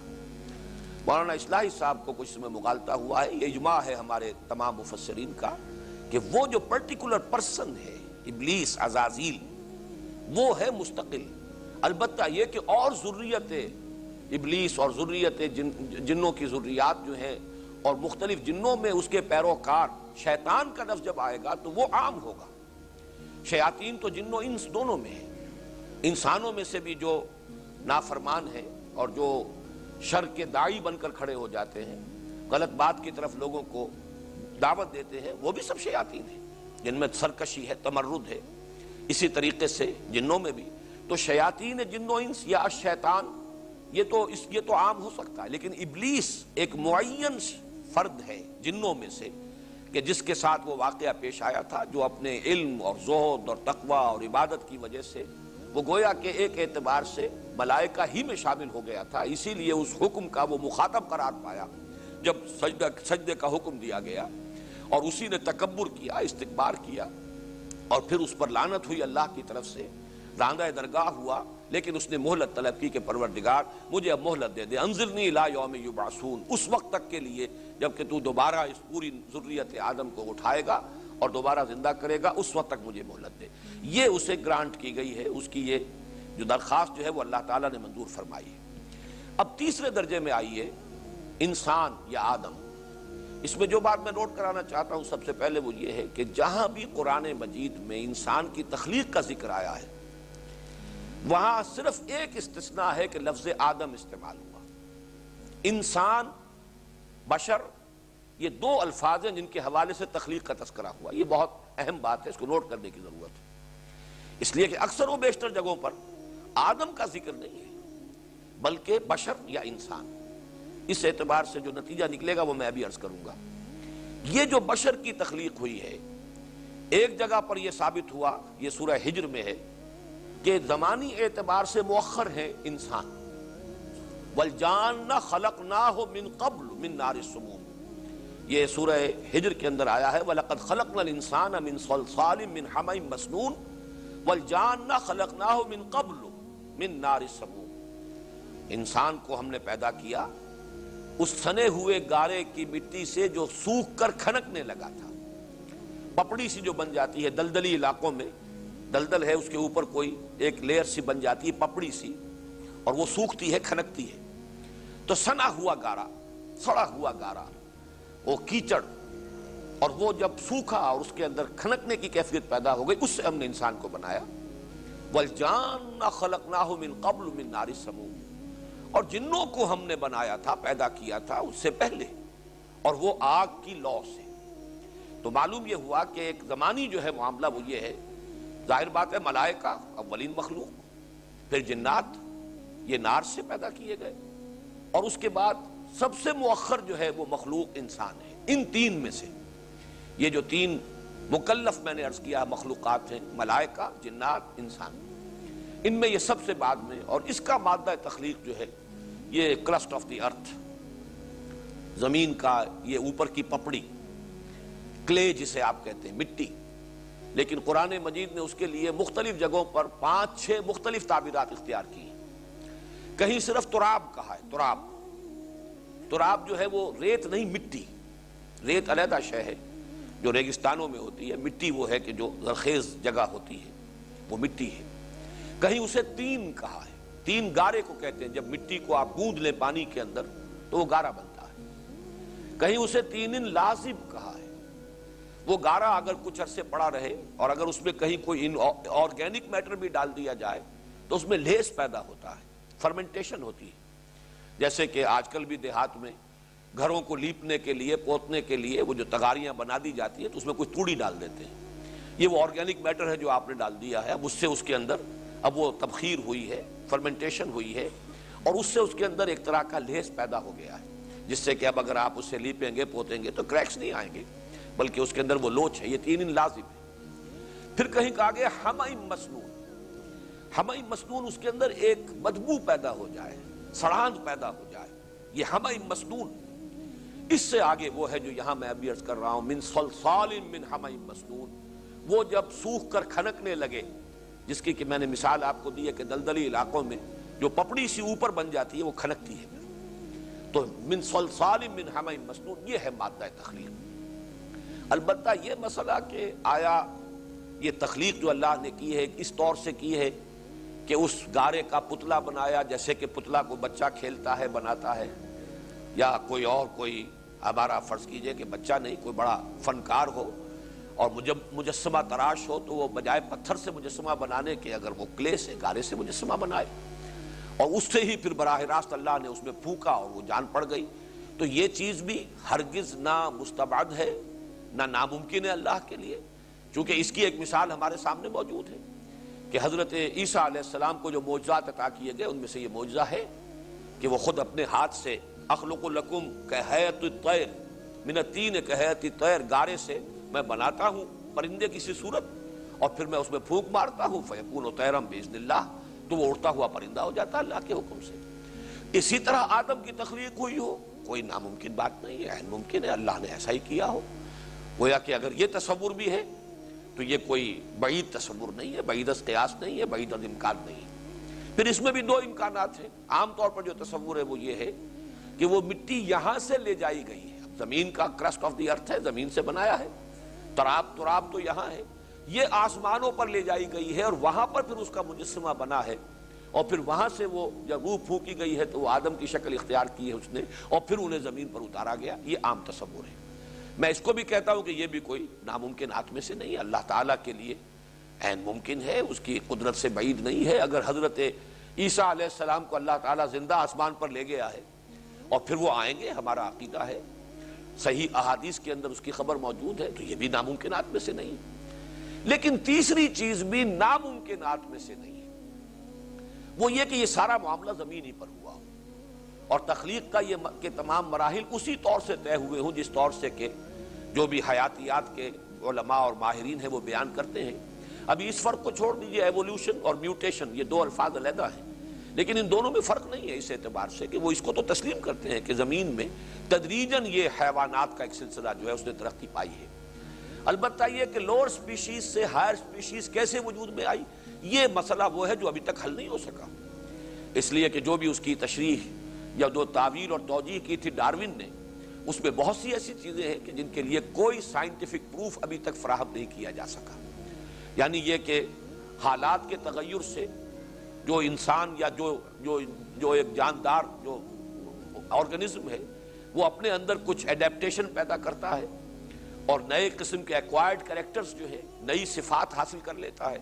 اور وہ تھوڑی تھوڑی تدریجاً تبدیلی ہوتی ہے، پھر وہ آئندہ اگلی نسل کو منتقل ہوتی چلی جاتی ہے، اور بہت سی نسلوں کے بعد وہ بالکل ایک نئی شکل بن کر نئی سپیشیز بن جاتی ہے۔ یہ چیز ابھی تک سائنٹیفکلی پروو نہیں ہو سکی کہ ایکوائرڈ کریکٹرز جو ہیں، جو کوئی جاندار خود اضافی طور پر اگر کوئی صفات اختیار کر لیتا ہے تو کیا وہ بھی نسل سے میں آگے منتقل ہو سکتے ہیں، اس کا ابھی تک کوئی ثبوت نہیں مل سکا۔ لہذا ڈارون کے فلسفے کو اپنے ذہن سے نکال دیجیے، لیکن بحیثیت مجموعی یہ تصور کہ یہ زمین میں سے یہ جیسا کہ اب یہ بھی مختلف الفاظ بھی اس پر دلالت کر رہے ہیں، تراب، تین لازم، حمأ مسنون، صلصال من حمأ مسنون، اور یہ بات جو ہے یہی کہی جا رہی ہے کہ دلدلی علاقوں میں یہ مٹی اور مٹی کے اندر جو آرگینک جو صفات پیدا ہوئی،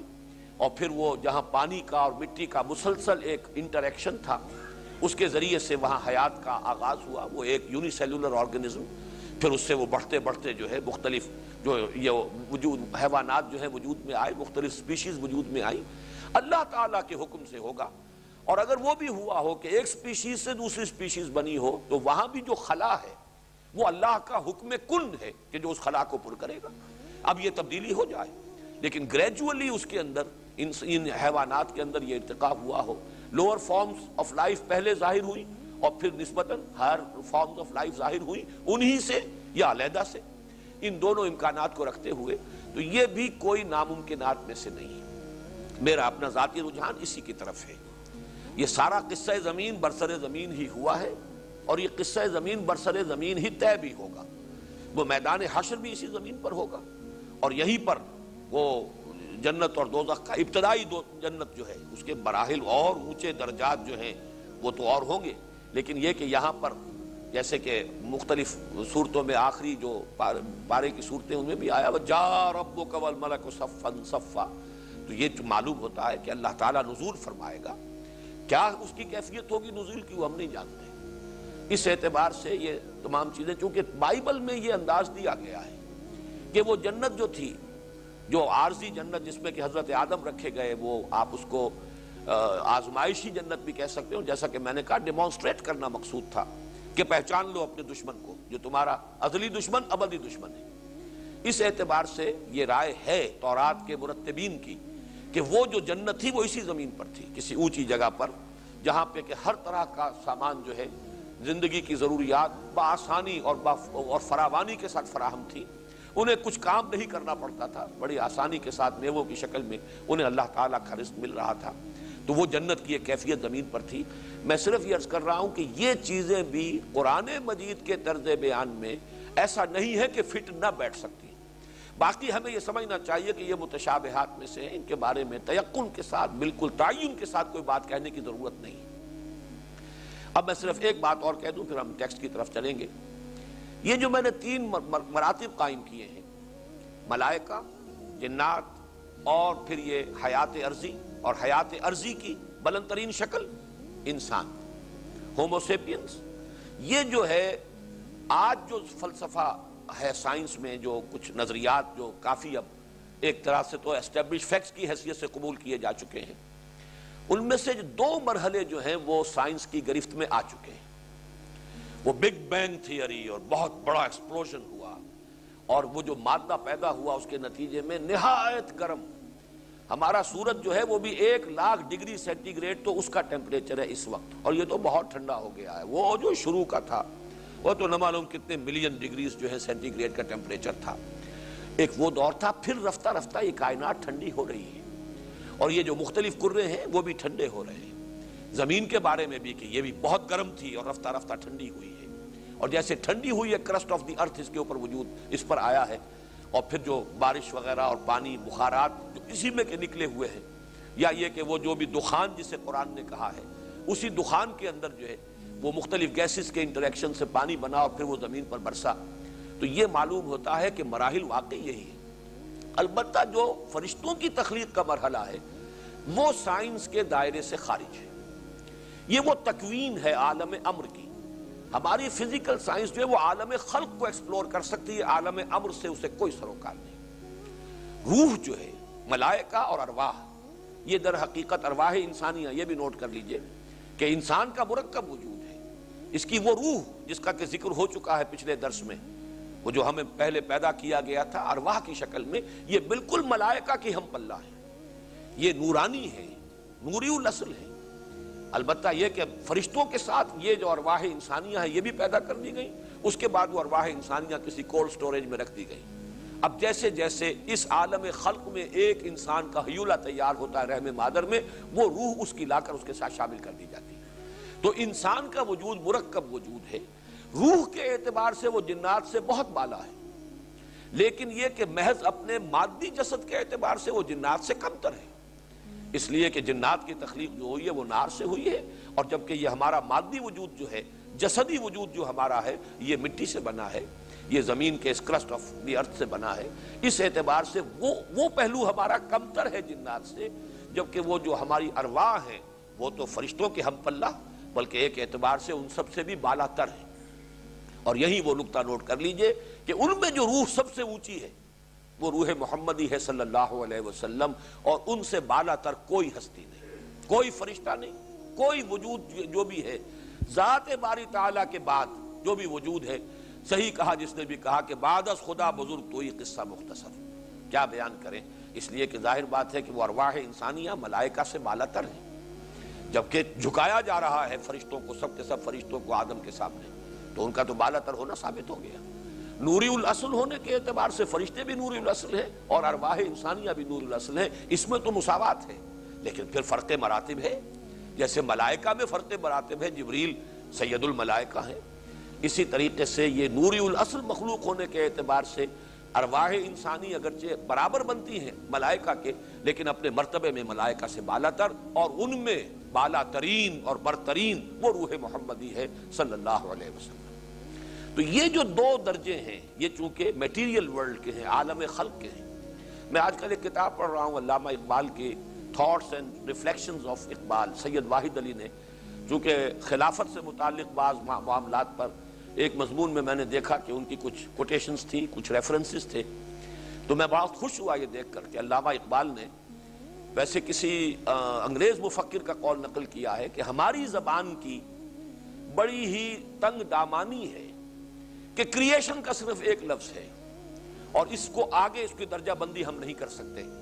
علامہ اقبال نے ریفر کیا ہے کہ واقعہ یہ ہے کہ عربی زبان اس اعتبار سے بہت رچ ہے کہ قرآن نے 2 اصطلاحات استعمال کی ہیں، عالم امر، عالم خلق۔ تو جو چیزیں میں بیان کرتا رہا ہوں ان دونوں کے حوالے سے علامہ اقبال کی تحریر کے اندر بھی وہ بات مجھے ملی ہے، خلق اور امر یہ دو عالم ہیں بالکل جدا.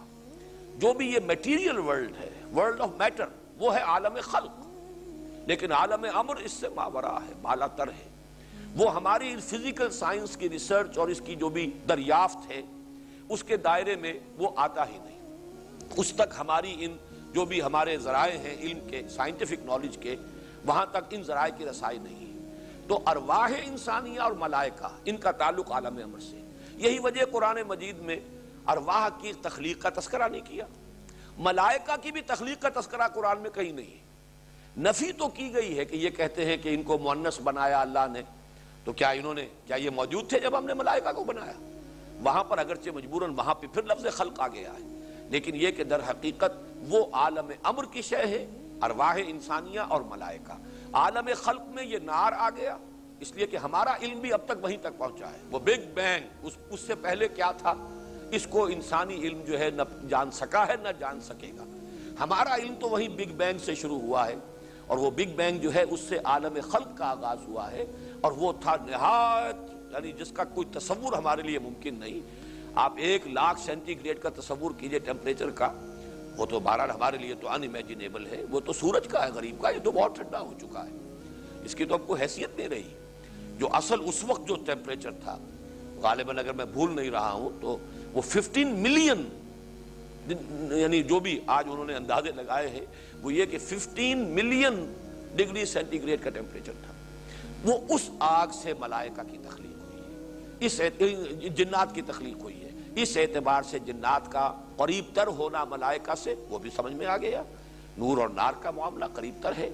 پھر ہم سے مقدم ہے وہ تخلیق میں. وَالْجَانَّ خَلَقْنَاهُ مِن قَبْلُ مِن نَارِ السَّمُومِ، قرآن مجید میں اس کی صراحت بھی آ گئی. لیکن وہ ابلیس کی جس کے ساتھ یہ سارا ماجرا پیش آیا وہ ملائکہ میں سے نہیں تھا، جنات میں سے تھا. یہ سورہ کہف میں آ گیا، کَانَ مِنَ الْجِنِّ فَفَسَقَ عَنْ أَمْرِ رَبِّهِ. تو یہ تمام چیزیں ذہن میں رکھیے. اور آخری بات، اب ہمیں وقت بہت تیز سے گزر رہا ہے، آگے بڑھنا چاہیے. آخری بات یہ کہ اس سورت کے ان تمام مضامین کو آپ متشابہات کے کھاتے میں درج کر لیجئے. یہ کیسے ہوا ہے، کب ہوا ہے، بس اس کا جو نتیجہ نکلتا ہے اسے تو مضبوطی سے تھامنا ہے ہم نے. لیکن یہ کہ ہمارے تصور سے ماورا ہیں یہ باتیں جو ہوئی ہیں، اور ظاہر بات ہے استعاراتی انداز ہے، اس لیے کہ اللہ کا قول بھی ایسا نہیں ہے جیسے میں آپ سے کوئی بات کہہ رہا ہوں یا آپ ایک دوسرے سے کوئی بات کہیں. اللہ کا کلام، اس کی کیا شان ہوگی. اس قال ربک للملائکہ، اللہ نے کہا، کیسے کہا. بعض جگہوں پر قرآن مجید میں یہ وضاحت کی گئی ہے اللہ تعالیٰ جب کلام فرماتے ہیں تو اتنی دہشت ملائکہ پر طاری ہو جاتی ہے کہ بے ہوش ہو کر گر پڑتے ہیں. وہ تو اس کے بعد جو ہے ان میں سے جو بھی ملائکہ مقربین ہیں وہ کچھ سمجھتے ہیں بات کو. اس قدر اللہ تعالیٰ کی خشیت اور اس وقت دہشت کی کیفیت ہوتی ہے. ماذا قال ربکم، پھر وہ ایک دوسرے سے پوچھتے کیا فرمایا پروردگار نے. قال الحق، وہ کہیں گے کہ حق کہا جو کچھ کہا. تو معلوم یہ ہوا کہ اس کو اس طریقے سے نہ سمجھیے، یا جیسے حضرت آدم کو سجدہ کرایا گیا تو جیسے کوئی دربار لگا ہوا ہے اور وہ دربار میں وہ سامنے دیکھ رہے ہیں کہ آدم تشریف فرما ہے اور فرشتے سب جھک گئے. اس کو اس طریقے سے کہیں آپ کو اپنے ذہن میں اس کا خاکہ، اس کی تصویر، وہ انسانی جو واقعات جیسے ہوتے ہیں ہمارے مشاہدے اور تجربے کے، اس طرح کا کوئی نقشہ اپنے ذہن میں نہ بنا لیں. یہ سب وہ استعاراتی کلام ہے. ہوا ہے یہ اسی انداز میں ہوا ہے، لیکن کیسے ہوا ہے اس کو ہم نہیں سمجھ سکتے. اور جو کچھ کہ اس سے نتیجہ نکالنا ہے بس وہ ہے اصل شے. اس کا محکم حصہ، اس کا شہد جو آپ نے نکال لینا ہے وہ اس کا نتیجہ ہے. اور وہ نتیجہ کیا ہے؟ پہلے حصے کے نتیجے دو ہیں. آدم کا مقام خلیفۃ اللہ فی الارض. نمبر دو، اس خلافت کی اصل بنیاد علم الاسماء ہے جو آدم کو دے دیا گیا. فرمایا وَإِذْ قَالَ رَبُّكَ لِلْمَلَائِكَةِ إِنِّي جَاعِلٌ فِي الْأَرْضِ خَلِيفَةً.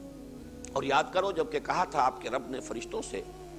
میں بنانے والا ہوں زمین میں خلیفہ. اب اس خلیفہ کے لفظ پر بڑی بحث ہوئی ہے. ویسے تو لفظ خلف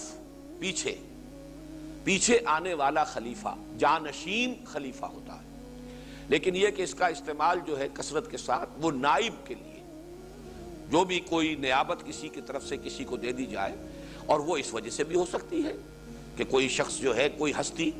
اس کا انتقال ہو جائے تو اس کی جگہ پر نائب آ جائے گا، جانشین آ جائے گا، وہ خلیفہ ہوگا. یا فرض کیجئے کسی وجہ سے وہ معذور ہو جائے اور اپنی زندگی میں کسی کو اپنا خلیفہ نامزد کر لے. لیکن ایک سبب جس پر ہمارے مفسرین کا اجماع ہے وہ یہ ہے کہ یہ ظاہر بات ہے نہ اللہ تعالیٰ کے غائب ہونے کی وجہ سے ہے، نہ معاذ اللہ اللہ کو موت آئی نہ آئے گی، حی و قیوم ہے، وہ لا یموت، اس کو موت اس پر وارد ہونے والی نہیں ہے۔ پھر معاذ اللہ کوئی عجز نہیں ہے، پھر یہ کہ وہ کہیں غائب نہیں ہے، ہر آن ہر جگہ موجود ہے۔ لیکن یہ ہے کہ کسی ہستی کے مقام اور مرتبے کے اظہار کے لیے بھی اس کے لیے لفظ خلیفہ استعمال ہوتا ہے، اور آدم کے اور ذریت آدم کے خلیفہ قرار دیے جانے کا جو اصل مطلب ہے وہ یہ ہے کہ اللہ تعالیٰ نے اگرچہ غائب نہیں ہے، وہ حاضر ہے ہر جگہ، ہوا معکم اینما کنتم، لیکن اس نے ایک پردہ غیب حائل کر دیا ہے۔ اس پردہ غیب کے ادھر انسان کو اس نے خلافت عطا فرمائی ہے، اسے نیابت دی ہے، اسے اختیار دیا ہے، اس کو کچھ آٹونومی دی ہے، اور یہ ہے در حقیقت آدم کا وہ مقام اور ذریت آدم کا کہ جو مخصوص ہے اس کے ساتھ۔ تو اس میں دو بحثیں ہیں کہ جب کہا اللہ تعالیٰ نے انی جاعل فی الارض خلیفہ، تو اس سے مراد کیا ہے؟ آیا آدم یا ذریت آدم؟ ایک رائے یہ کہ مراد ہے ذریت آدم، نسل آدم، شخص آدم نہیں، اس لیے کہ یہاں پر لفظ آدم کا تذکرہ نہیں ہے، وہ تو آگے آئے گا، وعلم آدم الاسماء کلھا، یہاں پہ خلیفہ کا لفظ مجرد آیا ہے۔ لیکن اس میں اکثریت کی رائے یہ کہ مراد حضرت آدم ہے شخصاً۔ اس سے آگے بات یہ کہ خلافت کس معنی میں ہے، یہ رائے آج کل بھی بعض لوگ پیش کر رہے ہیں، اور چونکہ ہمارے بزرگوں میں سے اور بڑی شخصیتوں میں سے امام ابن تیمیہ رحمۃ اللہ علیہ کی یہ رائے ہے، لہٰذا ہمارے ہاں اہل علم کا بھی ایک حلقہ ہے، اگرچہ بعض لوگوں نے تو محض یہ جو خلافت کا لفظ ہم نے استعمال کیا ہے تو اس کی تغلیط میں اور اس کی مخالفت میں وہ بات پیش کی ہے کہ اللہ تعالیٰ کی خلافت کا کیا سوال، اللہ تعالیٰ تو خود موجود ہے ہر جگہ پر ہر آن، اس کو تو کوئی معاذ اللہ نہ موت آئی ہے نہ موت آئے گی، پھر خلافت کا کیا سوال؟ تو آدم یا ذریت آدم کے خلیفۃ اللہ ہونے کا تصور ہی گویا کہ ان کے نزدیک غلط ہے، بلکہ وہ تو یہاں تک بھی الفاظ استعمال کر دیتے کہ تو شرک اور کفر ہے، اللہ کا خلیفہ چھ مانی دارت۔ لیکن یہ کہ اچھی طرح نوٹ کر لیجئے کہ قرآن مجید کی تفسیر میں جب اس طرح کے معاملات میں ہمیں سلف کی طرف بھی رجوع کرنا ہے، اور ظاہر بات ہے کہ صحابہ کرام سے بڑھ کر ان چیزوں کا جاننے والا اور کوئی نہیں ہے، یہ کوئی مادی علوم نہیں ہے، بلکہ یہ تو وہ حقائق ہے کہ جو حقائق بذریعہ وحی ہی معلوم ہو سکتے ہیں، اور اس کا منبع اور سرچشمہ تو ذات محمدی رہے گی صلی اللہ علیہ وسلم، اور ذات محمدی سے براہ راست اور اولاً اکتساب کرنے والے صحابہ کرام ہیں۔ البتہ صحابہ کرام میں بھی جو اقوال منقول ہوئے ہیں اس میں دو رائے موجود ہیں۔ اکثریت کی رائے یہ ہے کہ یہ خلیفۃ اللہ، میں اپنا خلیفہ بنانے والا ہوں زمین میں، اگرچہ یہاں صراحت نہیں ہے، انی جاعل فی الارض خلیفہ، میں زمین میں ایک خلیفہ بنانے والا ہوں، میں نے فیصلہ کر لیا ہے کہ زمین میں ایک خلیفہ بناؤں۔ یہ جاعل کا لفظ جب آتا ہے عربی زبان میں، فاعل، اس میں فاعل ہے یہ جاعل، اس میں ایک عزیمت ہوتی ہے، پختہ ارادہ، فیصلہ، اس لیے میں نے یہ ترجمے میں لفظ کا اضافہ کیا، میں نے فیصلہ کر لیا ہے کہ زمین میں ایک خلیفہ بناؤں۔ لیکن یہ کہ اپنا خلیفہ بناؤں یا کسی اور کا خلیفہ بناؤں، اس کا امکان جہاں تک متن کا تعلق ہے آیت کے، وہ دونوں امکانات موجود ہیں۔ چنانچہ ہمیں سلف میں بھی یہ دونوں قول مل جاتے ہیں۔ ایک قول یہ ہے کہ چونکہ جنات پہلے سے تھے اور جنات نے یہاں سرکشی مچائی، ان میں شر کا غالب عنصر جو ہے غالب ہے، اس اعتبار سے کہا گیا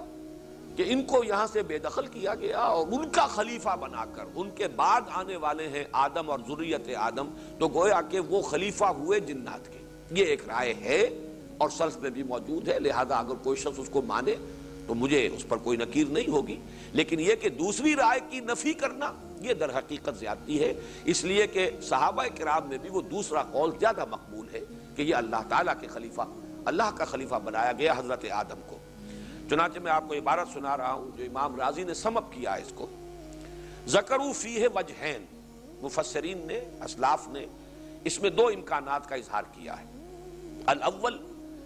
پہلا امکان یہ ہے کہ بِأَنَّهُ تَعَالَى نَفَى الْجِنَّ مِنَ الْأَرْضِ، کہ اللہ تعالیٰ نے جنات کو زمین سے بے دخل کیا،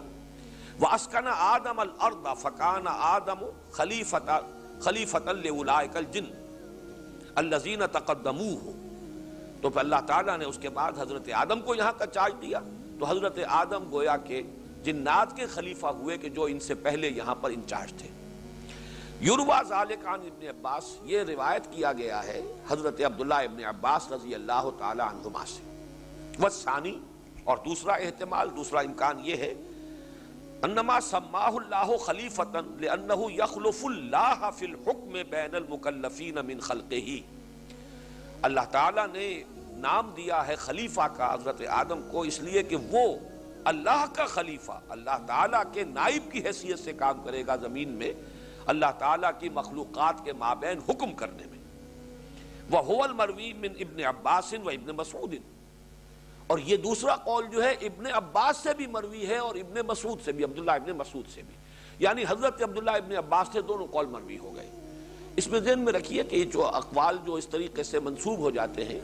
ہو سکتا ہے انہوں نے کوئی رائے اپنی بدلی ہو، پہلے کوئی رائے ہو اور ان کے کسی شاگرد کے علم میں وہ ایک رائے موجود ہو، وہی انہوں نے آگے منتقل کر دی ہے، جبکہ انہوں نے بعد میں اپنی کوئی رائے تبدیل کر لی ہو، جو کسی دوسرے شاگرد کے علم میں ہو اس نے وہ رائے جو ہے آگے منتقل کر دی ہو۔ تو اس اعتبار سے اس کے اندر کوئی یعنی تشویش کی ضرورت نہیں ہے کہ ایک ہی شخص کی طرف دو قول کیسے منسوب ہو گئے، یہ اس کا امکان جو ہے وہ عقلاً موجود ہے۔ لیکن یہ کہ ابن عباس سے اگر دونوں قول ہیں کہ جو روایت کیے جا رہے تو عبداللہ ابن مسعود رضی اللہ تعالی عنہ کبار صحابہ میں سے ہیں۔ عبداللہ ابن عباس اگرچہ علم تفسیر میں ان کا بہت اونچا مقام ہے، لیکن وہ نوجوانوں میں سے ہیں، کبار صحابہ میں سے، بزرگ صحابہ میں سے عبداللہ ابن مسعود ہیں، اور انہوں نے تیقن کے ساتھ یہ کہا ہے کہ یہ در حقیقت اللہ کی خلافت ہے۔ وَهَذَا الرَّأْيُ مُتَأَكَّدٌ بِقَوْلِهِ اِنَّا جَعَلْنَاكَ خَلِيفَةً فِي الْأَرْضِ فَاحْكُم بَيْنَ النَّاسِ بِالْحَقِّ، یہ امام راضی اب کہہ رہے ہیں کہ یہ رائے جو ہے دوسری مؤخر الذکر، یہ مؤکد ہے، یہ بہت مضبوط ہو جاتی ہے اللہ تعالیٰ کے اس قول کی روح سے جو حضرت داؤد سے خطاب کر کے اللہ تعالیٰ نے فرمایا کہ یا داؤد انا جعلناک خلیفۃ فی الارض فاحکم بین الناس بالحق، اے داؤد ہم نے تمہیں زمین میں خلافت عطا کی ہے تو لوگوں کے مابین حق کے ساتھ فیصلہ کرو۔ تو گویا کہ وہ خلیفۃ اللہ کہ جو حکم کرے، فیصلہ کرے، اصل میں تو حکم ہے اللہ کا اختیار، ان الحکم الا للہ، لیکن نائب کی حیثیت سے اللہ تعالیٰ نے یہ اختیار آدم اور ان کی ذریت کو دیا ہے، اسی لیے وہ خلیفۃ اللہ فی الارض۔ یہ ہمارے ہاں مفسرین میں سے ابن جریر اور معالم اور بحر اور بیضاوی، یہ تمام بڑی بڑی جو التفاسیر ہیں ان سب کے اندر یہ رائے موجود ہے۔ جیسا کہ میں نے عرض کیا ہے، اس میں ہمارے بزرگوں میں سے، ائمہ میں سے جو بڑے ہیں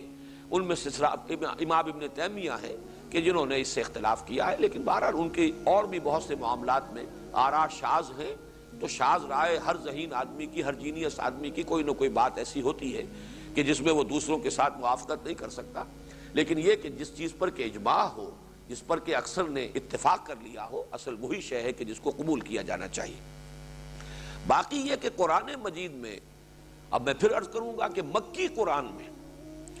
4 ایسے اسلوب اختیار کیے گئے ہیں کہ جن کو اگر سامنے رکھا جائے تو یہ خلافت واقعتاً اللہ کی خلافت کے سوا کوئی اور خلافت نہیں بن سکتی۔ جو مقام ہے وہ آدم کا، وہ تو اسی کے اعتبار سے جو ہے اجاگر ہو کر سامنے آتا ہے، وہ مقام جو قرآن مجید آگے چل کر آ جائے گا کہ تمام فرشتوں کو سجدہ کرایا آدم کے سامنے۔ اب ذرا نوٹ تو کیجیے، اصل مسجود تو اللہ ہے، سب کا مسجود اللہ، باقی اس کے بعد آدم ہے کہ جن کے سامنے تمام فرشتوں کو، اور 2 جگہ پر قرآن مجید میں یہ الفاظ آئے ہیں، سورہ صاد میں بھی، سورہ حجر میں بھی، فسجد الملائکۃ کلھم اجمعون، اس قدر تاکید ہے، سجدہ کیا سب کے سب، الملائکۃ، اس میں بھی جو ہے لام جو ہے حصر کا ہے، تمام فرشتے، کلھم، ان میں سے سب کے سب، اجمعون، وہ سب کے سب جمع ہو کر یک بارگی ایک جماعت کی صورت میں انہوں نے سجدہ کیا آدم کو۔ اب یہ مقام جو ہے، یہ انداز تعبیر، 6 مرتبہ اس کا تذکرہ ہونا، 7 مرتبہ تذکرہ ہونا بلکہ، تو یہ ظاہر بات ہے، ثابت کر رہا ہے کہ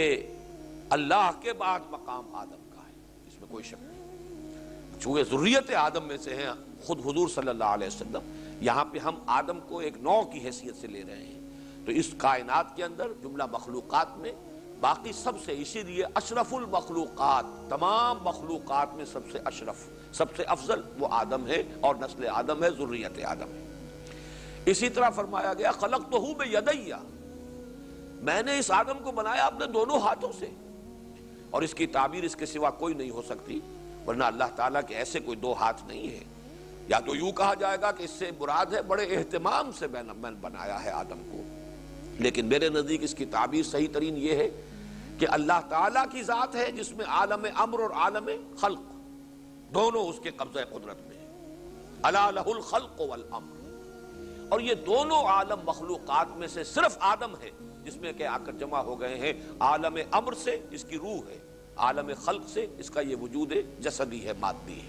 یہ دونوں عالم اگر جمع ہوئے ہیں تو وہ صرف ایک مخلوق ہے اور وہ انسان ہے، ورنہ ملائکہ صرف عالم امر کی شے ہے،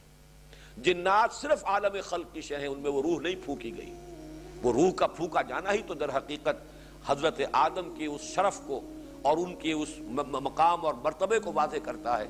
جیسا کہ دو جگہ پر آیا ہے فَإِذَا سَوَّيْتُهُ، سورہ حجر اور سورہ صاد۔ ان الفاظ میں تو ایک شوشے کا بھی فرق نہیں ہے دونوں جگہ پر، فَإِذَا سَوَّيْتُهُ وَنَفَخْتُ فِيهِ مِن رُوحِي فَقَعُوا لَهُ سَاجِدِينَ۔ سورہ صاد میں اور سورہ حجر میں صرف اتنا فرق ہے کہ پہلے فرمایا اِذْ قَالَ رَبُّكَ إِنِّي خَالِقٌ بَشَرًا مِّن طِينٍ، یہاں صرف لفظ تین آیا ہے سورہ صاد میں، جبکہ سورہ حجر میں ہے اِذْ قَالَ رَبُّكَ إِنِّي خَالِقٌ بَشَرًا مِّن صَلْصَالٍ مِّنْ حَمَإٍ مَسْنُونٍ۔ اس آیت میں تو تین اور صلصال من حمأ مسنون کا فرق ہے، آگے دو آیتیں بالکل وہی ہیں جو رپیٹ ہوئی ہیں، فَإِذَا سَوَّيْتُهُ وَنَفَخْتُ فِيهِ مِن رُوحِي فَقَعُوا لَهُ سَاجِدِينَ فَسَجَدَ الْمَلَائِكَةُ كُلُّهُمْ أَجْمَعُونَ، فرشتوں نے سب کے سب نے سجدہ کیا۔ ظاہر بات ہے اس کے ساتھ تو یہی مناسبت رکھنے والی شے ہے، خلقتہ بیدیہ، جسے میں نے اپنے دونوں ہاتھوں سے بنایا۔ عالم خلق عالم امر دونوں جمع ہو گئے اس ہستی کے اندر۔ اسی طریقے سے وَلَقَدْ كَرَّمْنَا بَنِي آدَمَ وَحَمَلْنَاهُمْ فِي الْبَرِّ وَالْبَحْرِ وَرَزَقْنَاهُمْ مِنَ الطَّيِّبَاتِ وَفَضَّلْنَاهُمْ عَلَى كَثِيرٍ مِّمَّنْ خَلَقْنَا تَفْضِيلًا۔ اور یہ نوٹ کیجئے سورہ بنی اسرائیل میں جو میں نے بتایا کہ چھٹے رکوع میں جو ساتویں رکوع میں آیا ہے یہ قصہ آدم و ابلیس، اور اس کے فوراً بعد جو ہے یہ آیت آئی ہے ہم نے بنی آدم کو بہت اعزاز ہم نے کیا ہے، بڑی تکریم کی ہے آدم کی نسل کی۔ اسی طریقے سے حدیث میں ایک لفظ آیا ہے، اگرچہ قرآن میں نہیں ہے لیکن تورات میں موجود ہے، And God created man in his own image، اللہ نے انسان کو بنایا خود اپنی شکل پر، اور حدیث میں موجود ہے، حدیث صحیح، خلق اللہ آدم علی صورتہ، اللہ نے آدم کو اپنی صورت پر بنایا۔ صورت سے مراد یہ شکل نہیں ہے، یہ فیچرز نہیں ہے، یہ جسم نہیں ہے۔ میں پھر یہی کہوں گا کہ اس کی تعویل وہی ہے کہ خلق اور امر دونوں کو جمع کر دینا، یہی ہے در حقیقت، یا اللہ کی ذات میں اختیار کے اعتبار سے جمع ہے خلق بھی اور امر بھی، الا لہ الخلق والامر، یا پھر انسان کے وجود میں آ کر یہ دونوں عالم جو ہے یکجا ہو گئے ہیں، جمع ہو گئے ہیں۔ اور اس میں پھر مدنی صورتوں میں سے سورہ احزاب میں جو انداز بیان آیا ہے، اِنَّا عَرَضْنَا الْأَمَانَةَ عَلَى السَّمَاوَاتِ وَالْأَرْضِ وَالْجِبَالِ فَأَبَيْنَ أَن يَحْمِلْنَهَا وَأَشْفَقْنَ مِنْهَا وَحَمَلَهَا الْإِنسَانُ۔ کوئی ہے شے امانت ہے کوئی اللہ کی کہ جو اللہ تعالیٰ نے، ہم اس کو بھی استعارہ کہیں گے کہ ہم نے آسمانوں پر، زمین پر، پہاڑوں پر، ہر شے پر پیش کیا، سب ڈر گئے، سب نے گھبرا کر انکار کیا، انسان نے اس بات کو۔ آسماں بار امانت نہ تواں گشت، وہ جو آتا ہے کہ وہ نہیں اٹھا سکے، آسمان بھی نہ اٹھا سکا۔ قرائے فال بنام من دیوانہ زدن، یہ تو میرے ہی نام جو ہے اللہ تعالیٰ کی طرف سے قرآن نکلا ہے، میرے نزدیک وہ روح ہے، وَنَفَخْتُ فِيهِ مِن رُوحِي، یہ ہے اصل میں وہ جو اعزاز اور اکرام کی اصل بنیاد ہے۔ اس لیے مسجود ملائک بنے ہیں، وہ ہومو سیپینز مسجود نہیں ہے، مسجود تو در حقیقت وہ ہومو سیپین ہے جس میں کہ روح خداوندی پھونک دی گئی ہے، اس اعتبار سے اس کا وہ مقام و مرتبہ بنا ہے۔ یہاں میں ایک بات اور عرض کر دوں، اس لیے کہ مجھے نہیں معلوم کہ پھر اس کا موقع ملتا ہے یا نہیں ملتا۔ میں نے چونکہ ابھی عرض کیا ہے کہ میرا اپنا ذاتی رجحان ہے ایوولوشن کی طرف، اور یہ میرا کیا مولانا روم کا ہے، ابن مسکوے کا ہے، یہ سارا ڈاروین کے تو ابھی آباء و اجداد کا بھی کہیں وجود نہیں تھا، یہ تو کل کی شے ہے۔ ہمارے مفکرین اور ہمارے حکماء جو ہیں اس نظریہ ارتقاء کو اس سے بہت پہلے 780 پیکر دیدام پشچے ترسم کے مردم کم شوم، میں پہلے نباتات کے عالم میں تھا، پھر پہلے جمادات کے عالم میں تھا، پھر نباتات کے عالم میں آیا، پھر حیوانات کے عالم میں آیا، میں نہ معلوم کہاں سے ہوتا ہوا آ رہا ہوں۔ مجھے کوئی اندیشہ نہیں ہے کہ موت جو ہے میرے اندر کوئی شے کم کر دے گی۔ وہی بات کہ هو الذی خلق کنتم امواتا فاحیاکم ثم یمیتکم ثم یحییکم ثم الیہ ترجعون، میرے لیے موت کا کیا سوال؟ یہ تو ثابت ہے سورہ قرآن، ہمارے لیے موت کا کوئی تصور ہے ہی نہیں، کوئی اینڈ ہے ہی نہیں، اس لیے کہ اہل سنت کے نزدیک جنت اور دوزخ دونوں ابدی ہیں، چاہے ادھر گئے چاہے ادھر گئے۔ امام ابن تیمیہ اور ابن عربی کے نزدیک جہنم ابدی نہیں ہے، ایک وقت آئے گا کہ ختم ہو جائے گی، جنت ابدی ہے، ہمیشہ رہنے والی ہے۔ بہرحال وہ مسئلہ جو ہے وہ میں نے اس سے پہلے ڈسکس نہیں کیا، اس وقت میں یہ عرض کر رہا ہوں کہ یہ ایک تصور جو ایولیوشن کی روح سے سامنے آتا ہے، قرآن مجید کا ایک مقام ایسا ہے جو اس کی بڑی بھرپور تائید کرتا ہے، وہ سورہ اعراف کا مقام ہے۔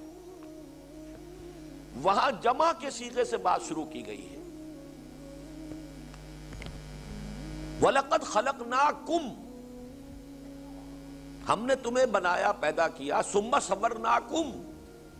پھر تمہاری تصویر کشی کی، تمہارا نقشہ بنا دیا، تمہارے فیچرز بنا دیے، تمہاری صورت گری کی۔ ثُمَّ قُلْنَا لِلْمَلَائِكَةِ اسْجُدُوا لِآدَمَ، پھر ہم نے کہا فرشتوں سے کہ جھک جاؤ آدم کے سامنے۔ یہاں یہ نہیں کہا کہ ہم نے آدم کو بنایا اور اس کی صورت گری کی اور پھر ہم نے کہا فرشتوں سے کہ جھک جاؤ آدم کے سامنے، وہاں جمع کا صیغہ ہے۔ معلوم ایسا ہوتا ہے کہ ایک نو پہلے وجود میں آئی ہے، ہومو سیپینس ایک نو کی حیثیت سے پہلے وجود میں آئی ہے، اور اس نو میں سے ایک سلیکٹڈ انڈیویجول آدم ہے علیہ الصلوۃ والسلام۔ لیکن اب یہ حیوان محض نہیں رہے، جب تک محض ایک نو جو ہے ہومو سیپینس کی تھی اس وقت تک وہ حیوان تھے، لیکن جب ان میں سے ایک سلیکٹڈ کو لے کر اس میں وہ روح ہے، اب باری تعالیٰ جس کو اپنی طرف منسوب کر رہے ہیں، نفخت فیہ من روحی فَإِذَا سَوَّيْتُهُ وَنَفَخْتُ فِيهِ مِن رُوحِي۔ اب یہاں پر واحد کا صیغہ آ رہا ہے، جب میں اس کی پوری نوک پلک سوار دوں اور اس میں اپنی روح میں سے پھونک دوں، تو جس میں وہ روح پھونکی گئی ہے وہ ایک انڈیویجول ہے اس نو کا، وہ ہومو سیپینس میں سے ایک ہے، فرد جس کو اللہ نے چنا ہے اور اس کے اندر اس روح کو پھونکا ہے، اب وہ آدم بن گیا ہے، اب وہ نرا ہومو سیپینس نہیں۔ اور یہ بالکل ممکن ہے کہ جیسے ہماری بڑی بڑی سپیشیز جو ہیں بالکل معدوم ہو گئی، ڈینوسارز وغیرہ جن کے اتنے بڑے بڑے مجسمے نکلتے ہیں، لیکن یہ کہ اب ان کا کہیں وجود نہیں ہے، وہ بقیہ نو پوری کی پوری ختم ہو گئی ہو، صرف اس کے بعد آدم جو ایک انڈیویجول تھے، اس ایوالڈ سپیشیز کے ایک انڈیویجول جن کو اللہ نے چنا اور جس میں پھر روح پھونکی ہے، نسل آدم اب باقی ساری بھی ہے جو دنیا کے اندر موجود ہے، وہ اسی ایک فرد کی نسل۔ اس میں قطعاً کوئی شے مستبد نہیں، نہ سائنٹیفک اعتبار سے نہ قرآن کے اعتبار سے۔ قرآن مجید میں اس کے شواہد جو ہیں موجود ہیں، اس لفظ میں بھی موجود ہیں، ان اللہ اصطفیٰ آدم و نوحا و آل ابراہیم و آل عمران علی العالمین۔ آدم کو بھی چنا ہے اللہ نے، چنا جاتا ہے کسی مجموعے کے اندر سے، کسی کوئی مجموعہ ہے آپ چن لیتے ہیں، جیسے میں کہا کرتا ہوں استفاء اور اجتباء کا فرق جو ہے کہ کوئی گلاب کا پودا ہے اس میں 10 پھول لگے ہوئے ہیں، کسی کا دستے ہنائی اس میں سے ایک پھول کو چن لیتا، یہ چننا ہے، باقی 10 بھی پھول گلابی کے تھے لیکن ایک چن لیا ہے، یہ اس کی قسمت ہے جس کو چن لیا ہے کسی کے دستے ہنائی نے۔ تو یہ ہے استفاء، پسند کر لینا، چن لینا۔ تو یہ در حقیقت استفاء کا لفظ جو ہے حضرت آدم پر بھی اس کا اطلاق ہوا ہے، ان اللہ اصطفیٰ آدم و نوحا و آل ابراہیم و آل عمران علی العالمین۔ ظاہر بات ہے کہ اگر آل ابراہیم کو چنا ہے تو پوری نوع انسانی میں سے چنا ہے، نوع انسانی تھی، پوری نسلیں تھیں، ان میں سے آل ابراہیم چنے گئے۔ تو اسی طریقے سے عین ممکن ہے، میں یہ سارے امکانات کے درجے میں رکھ رہا ہوں، لیکن میں یہ بتا دینا چاہتا ہوں کہ یہ تصورات کمپیٹیبل ہیں، یہ ریکنسائل کرتے ہیں قرآن کے بیان کے ساتھ، ایسا نہیں ہے کہ ریکنسائل نہ کر سکتے ہو۔ باقی کسی کا تصور یہ ہو کہ مٹی سے ہی ایک مجسمہ بنا کر پھونک ماری گئی، یا یہ کہ وہ مٹی آسمان پر لے جائی گئی اور وہاں سے پھر ان کو نیچے اتارا گیا، تو اس میں بھی کوئی بات، جو شخص یہ مانتا ہے وہ بھی خلاف قرآن میں اسے نہیں کہوں گا، قرآن مجید میں اس کا بھی امکان موجود ہے۔ اور یہی در حقیقت قرآن مجید کے اعجاز کا بہت اہم پہلو ہے۔ ایک عام آدمی کی ذہنی سطح پر بھی اصل بات تو یہ بتانی اللہ نے بنایا، خالق وہ ہے، یہ بات ہے جو سمجھانی ہے ہر ایک کو، ایک خالق ہے، اس نے تمہیں بنایا، وہ تمہارا مالک ہے اور تمہیں اس کے پاس واپس بھی جانا ہے، انا للہ و انا الیہ راجعون۔ اصل بات تو یہ بتانی ہے، باقی کیسے بنایا، کن مراحل میں سے بنایا، کن مدارج میں سے بنایا، کس شے سے بنایا، اب اس میں جو وسعت ہے قرآن کی کہ صرف تراب نہیں کہا، کہ یہ بھی کہا جا سکتا ہے بہت ٹیکسنگ کر رہا ہے قرآن، ذہن پر بوجھ ڈال رہا ہے، من صلصال من حمأ مسنون، اتنے ثقیل الفاظ، اور یہ سورہ ہجر میں 3 دفعہ آئے ہیں، یہ پوری کی پوری ترکیب جو کہ تو من صلصال من حمأ مسنون۔ تو یہ جو ہے آخر اس میں کوئی حکمت ہے، اس میں اشارے ہیں اہل علم کے لیے، اسی میں وہ بات چیز مضمر ہے کہ جب تمہارا علم بڑھے گا، جب تم سمجھو گے ان چیزوں کو، تب تم پر یہ حقیقت اور مبرہن ہو جائے گی، سنوریہم آیاتنا فی الآفاق وفی انفسہم حتی یتبین لہم انہ الحق۔ ہم انہیں اپنی نشانیاں دکھائیں گے آسمانوں میں اور زمین میں، یہاں تک کہ یہ حقیقت ان پر بالکل منکشف ہو جائے گی۔ آسمانوں میں، زمین میں، ان کی اپنی جانوں میں نشانیاں دکھائیں گے کہ یہ بات مبرہن ہو جائے گی، یہ قرآن حق ہے، سرتا سر حق ہے، اس کے اندر جو کچھ اللہ نے ہمیں بتایا ہے وہ سب کا سب صحیح ہے، درست ہے۔ تو یہ اس اعتبار سے یہ جو آج تو ہم صرف ایک ہی آیت تک رہ گئے، اس لیے کہ اس میں بہرحال یہ تمہیدی مضامین ہو گئے۔ وَإِذْ قَالَ رَبُّكَ لِلْمَلَائِكَةِ إِنِّي جَاعِلٌ فِي الْأَرْضِ خَلِيفَةً، اور یاد کرو جب کہ کہا تھا آپ کے رب نے فرشتوں سے، میں بنانے والا ہوں، میں فیصلہ کر چکا ہوں زمین میں ایک نائب یا ایک خلیفہ بنانے کا۔ قَالُوا أَتَجْعَلُ فِيهَا مَن يُفْسِدُ فِيهَا وَيَسْفِكُ الدِّمَاءَ، انہوں نے کہا کہ پروردگار کیا تو اس میں بنائے گا اس کو جو اس میں فساد مچائے گا اور خون ریزی کرے گا۔ وَنَحْنُ نُسَبِّحُ بِحَمْدِكَ وَنُقَدِّسُ لَكَ، جبکہ ہم آپ کی تسبیح میں لگے ہوئے ہیں، آپ کی حمد کے ساتھ، اور تقدیس کر رہے ہیں آپ کی۔ قَالَ إِنِّي أَعْلَمُ مَا لَا تَعْلَمُونَ، اللہ نے فرمایا میں جانتا ہوں جو تم نہیں جانتے۔ اب اس میں ایک سوال تو یہ پیدا ہوتا ہے کہ فرشتوں کو کیسے یہ معلوم ہوا کہ آدم یا اس کی ذریت جو ہے زمین کے اندر فساد کرے گی؟ اس کا سیدھا سا جواب بالکل تشفی بخش وہ یہ ہے کہ خلیفہ کے لفظ میں یہ شے مضمر ہے کہ اسے آٹونومی دی جائے گی۔ آٹونومی ہوگی، جہاں اختیار ہے اس کے غلط ہونے کا اور غلط استعمال ہونے کا امکان موجود ہے۔ جہاں اختیار نہیں ہے، فرشتے جو ہیں وہ تو جو حکم ہے وہی کرتے ہیں، کوئی اختیار نہیں، دے ہیو نو چوائس۔ اہل سنت کا مجمع علیہ عقیدہ یہی ہے، لہذا کوئی فساد کا سوال نہیں۔ لیکن جہاں آٹونومی ہوگی، جہاں چوائس ہوگا، جہاں اختیار ہوگا، جہاں اس کے صحیح استعمال ہونے کا امکان ہے وہاں غلط استعمال ہونے کا بھی امکان ہے۔ Authority tends to corrupt and absolute authority corrupts absolutely۔ تو یہاں بہرحال ایبسولوٹ اتھارٹی کا تصور تو نہیں تھا، پھر بھی اتھارٹی تو ہے نا کچھ، اور انہوں نے خونریزی بھی کی اور فساد بھی مچایا، تو انہی پر قیاس کرتے ہوئے فرشتوں نے کہا کہ یہ اگر اس کو خلافت دی جائے گی اور اسے وہ اختیار دیا جائے گا، وہ آٹونومی ہوگی، تو یہ فساد بھی زمین میں مچائے گا اور خونریزی کرے گا۔ وَنَحْنُ نُسَبِّحُ بِحَمْدِكَ وَنُقَدِّسُ لَكَ، واو یہاں پر واو حالیہ، درا حالے کے ہمیں کوئی ضرورت محسوس نہیں ہو رہی پروردگار ہمیں یہ بتایا جائے کہ آخر ضرورت کیا ہے کسی کو خلیفہ بنانے کی، جبکہ حال یہ ہے درا حالے کے ہم آپ کی تسبیح میں لگے ہوئے حمد کے ساتھ اور آپ کی تقدیس کر رہے ہیں۔ یہ دو الفاظ یہاں جمع ہو کر آئے، تسبیح و تقدیس، ان کو سمجھ لیجئے۔ اگرچہ پاکی بیان کرنا، پاکی بولنا، ان دونوں کا ایک لفظ میں ترجمہ کیا جائے تو یہی ہے، لیکن تسبیح کا لفظ بنا ہے سبح سے، سبح کے معنی تیرنا۔ کوئی شے تیزی کے ساتھ حرکت کرے، اگر وہ پانی میں تیزی سے حرکت کر رہی ہے تو ڈوبے گی نہیں، سطح پر برقرار رہے گی۔ اگر وہ ہوا میں تیزی سے، خلا میں تیزی سے حرکت کر رہی ہے تو اپنے مدار پر اور اپنی سطح پر برقرار رہے گی۔ تو اس کے اندر ایک حرکت، تیزی کے ساتھ، گرم جوشی کے ساتھ، یہ جو ہے سرگرم ہونا، یہ اس لفظ کے اندر موجود ہے۔ کسی کے حکم کی بجا آوری میں سرگرمی دکھانا، اور اس درجے کہ اس کا ہر حکم جو ہے اس کے لیے واجب الاطاعت ہو جائے، تو تسبیح کا یہ اصل مفہوم ہے جو تقدیس سے اسے علیحدہ کرتا ہے۔ تقدیس کا مفہوم اعتقاد کے اعتبار سے زبانی طور پر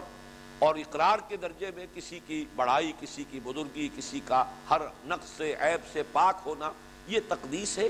اس میں اعتقاد اور نظری اور فکری ایلیمنٹ زیادہ ہے۔ تسبیح اپنے عمل سے، اپنے رویے سے ظاہر ہو جائے کہ یہ اس کی بزرگی، اس کی عظمت اور اس کے اختیار اور اس کے اقتدار اور اس کی عظمت کے سامنے اپنے آپ کو جھکائے ہوئے ہے، تو معلوم یہ ہوا کہ ہم آپ کے تمام فرامین، احکام، آپ کی تمام مشیتوں، آپ کے تمام ارادوں، جو بھی آپ کا حکم ہے، ان کو بجا لا رہے ہیں پوری سرگرمی کے ساتھ اور آپ کے حمد کے ساتھ، شکر ادا کرتے ہوئے۔ یہ بڑا پیارا یہاں پر ہے نسبح بحمدک، اس لیے کہ گویا کہ ہم شکر ادا کر رہے ہیں کہ ہمیں آپ کے احکام کو بجا لانے کا موقع ملا۔ منت منہ کی خدمت سلطان ہمی کنی، منت شناس ازو کہ بخدمت نداشتت، ہم تو آپ کا شکر ادا کرتے ہوئے، آپ کا احسان مانتے ہوئے، آپ کی حمد کے ترانے الاپتے ہوئے، آپ کے احکام کی بجاوری میں پوری طرح سرگرم ہیں، اور جو بھی آپ کی تسبیح و تقدیس ہے اس کا حق ادا کر رہے ہیں، تو کوئی ضرورت کا احساس نہیں ہو رہا کہ جس کی وجہ سے خلافت دی جا رہی ہو اور کسی کو خلیفہ مقرر اور معین کیا جائے۔ فرمایا انی اعلم ما لا تعلمون، میں جانتا ہوں جو تم نہیں جانتے۔ اب اس کی مزید شرح جو ہے وہ آگے ہوگی انشاءاللہ کل۔ بارک اللہ لی ولکم فی القرآن العظیم ونفعنی وإیاکم بالآیات والذکر الحکیم۔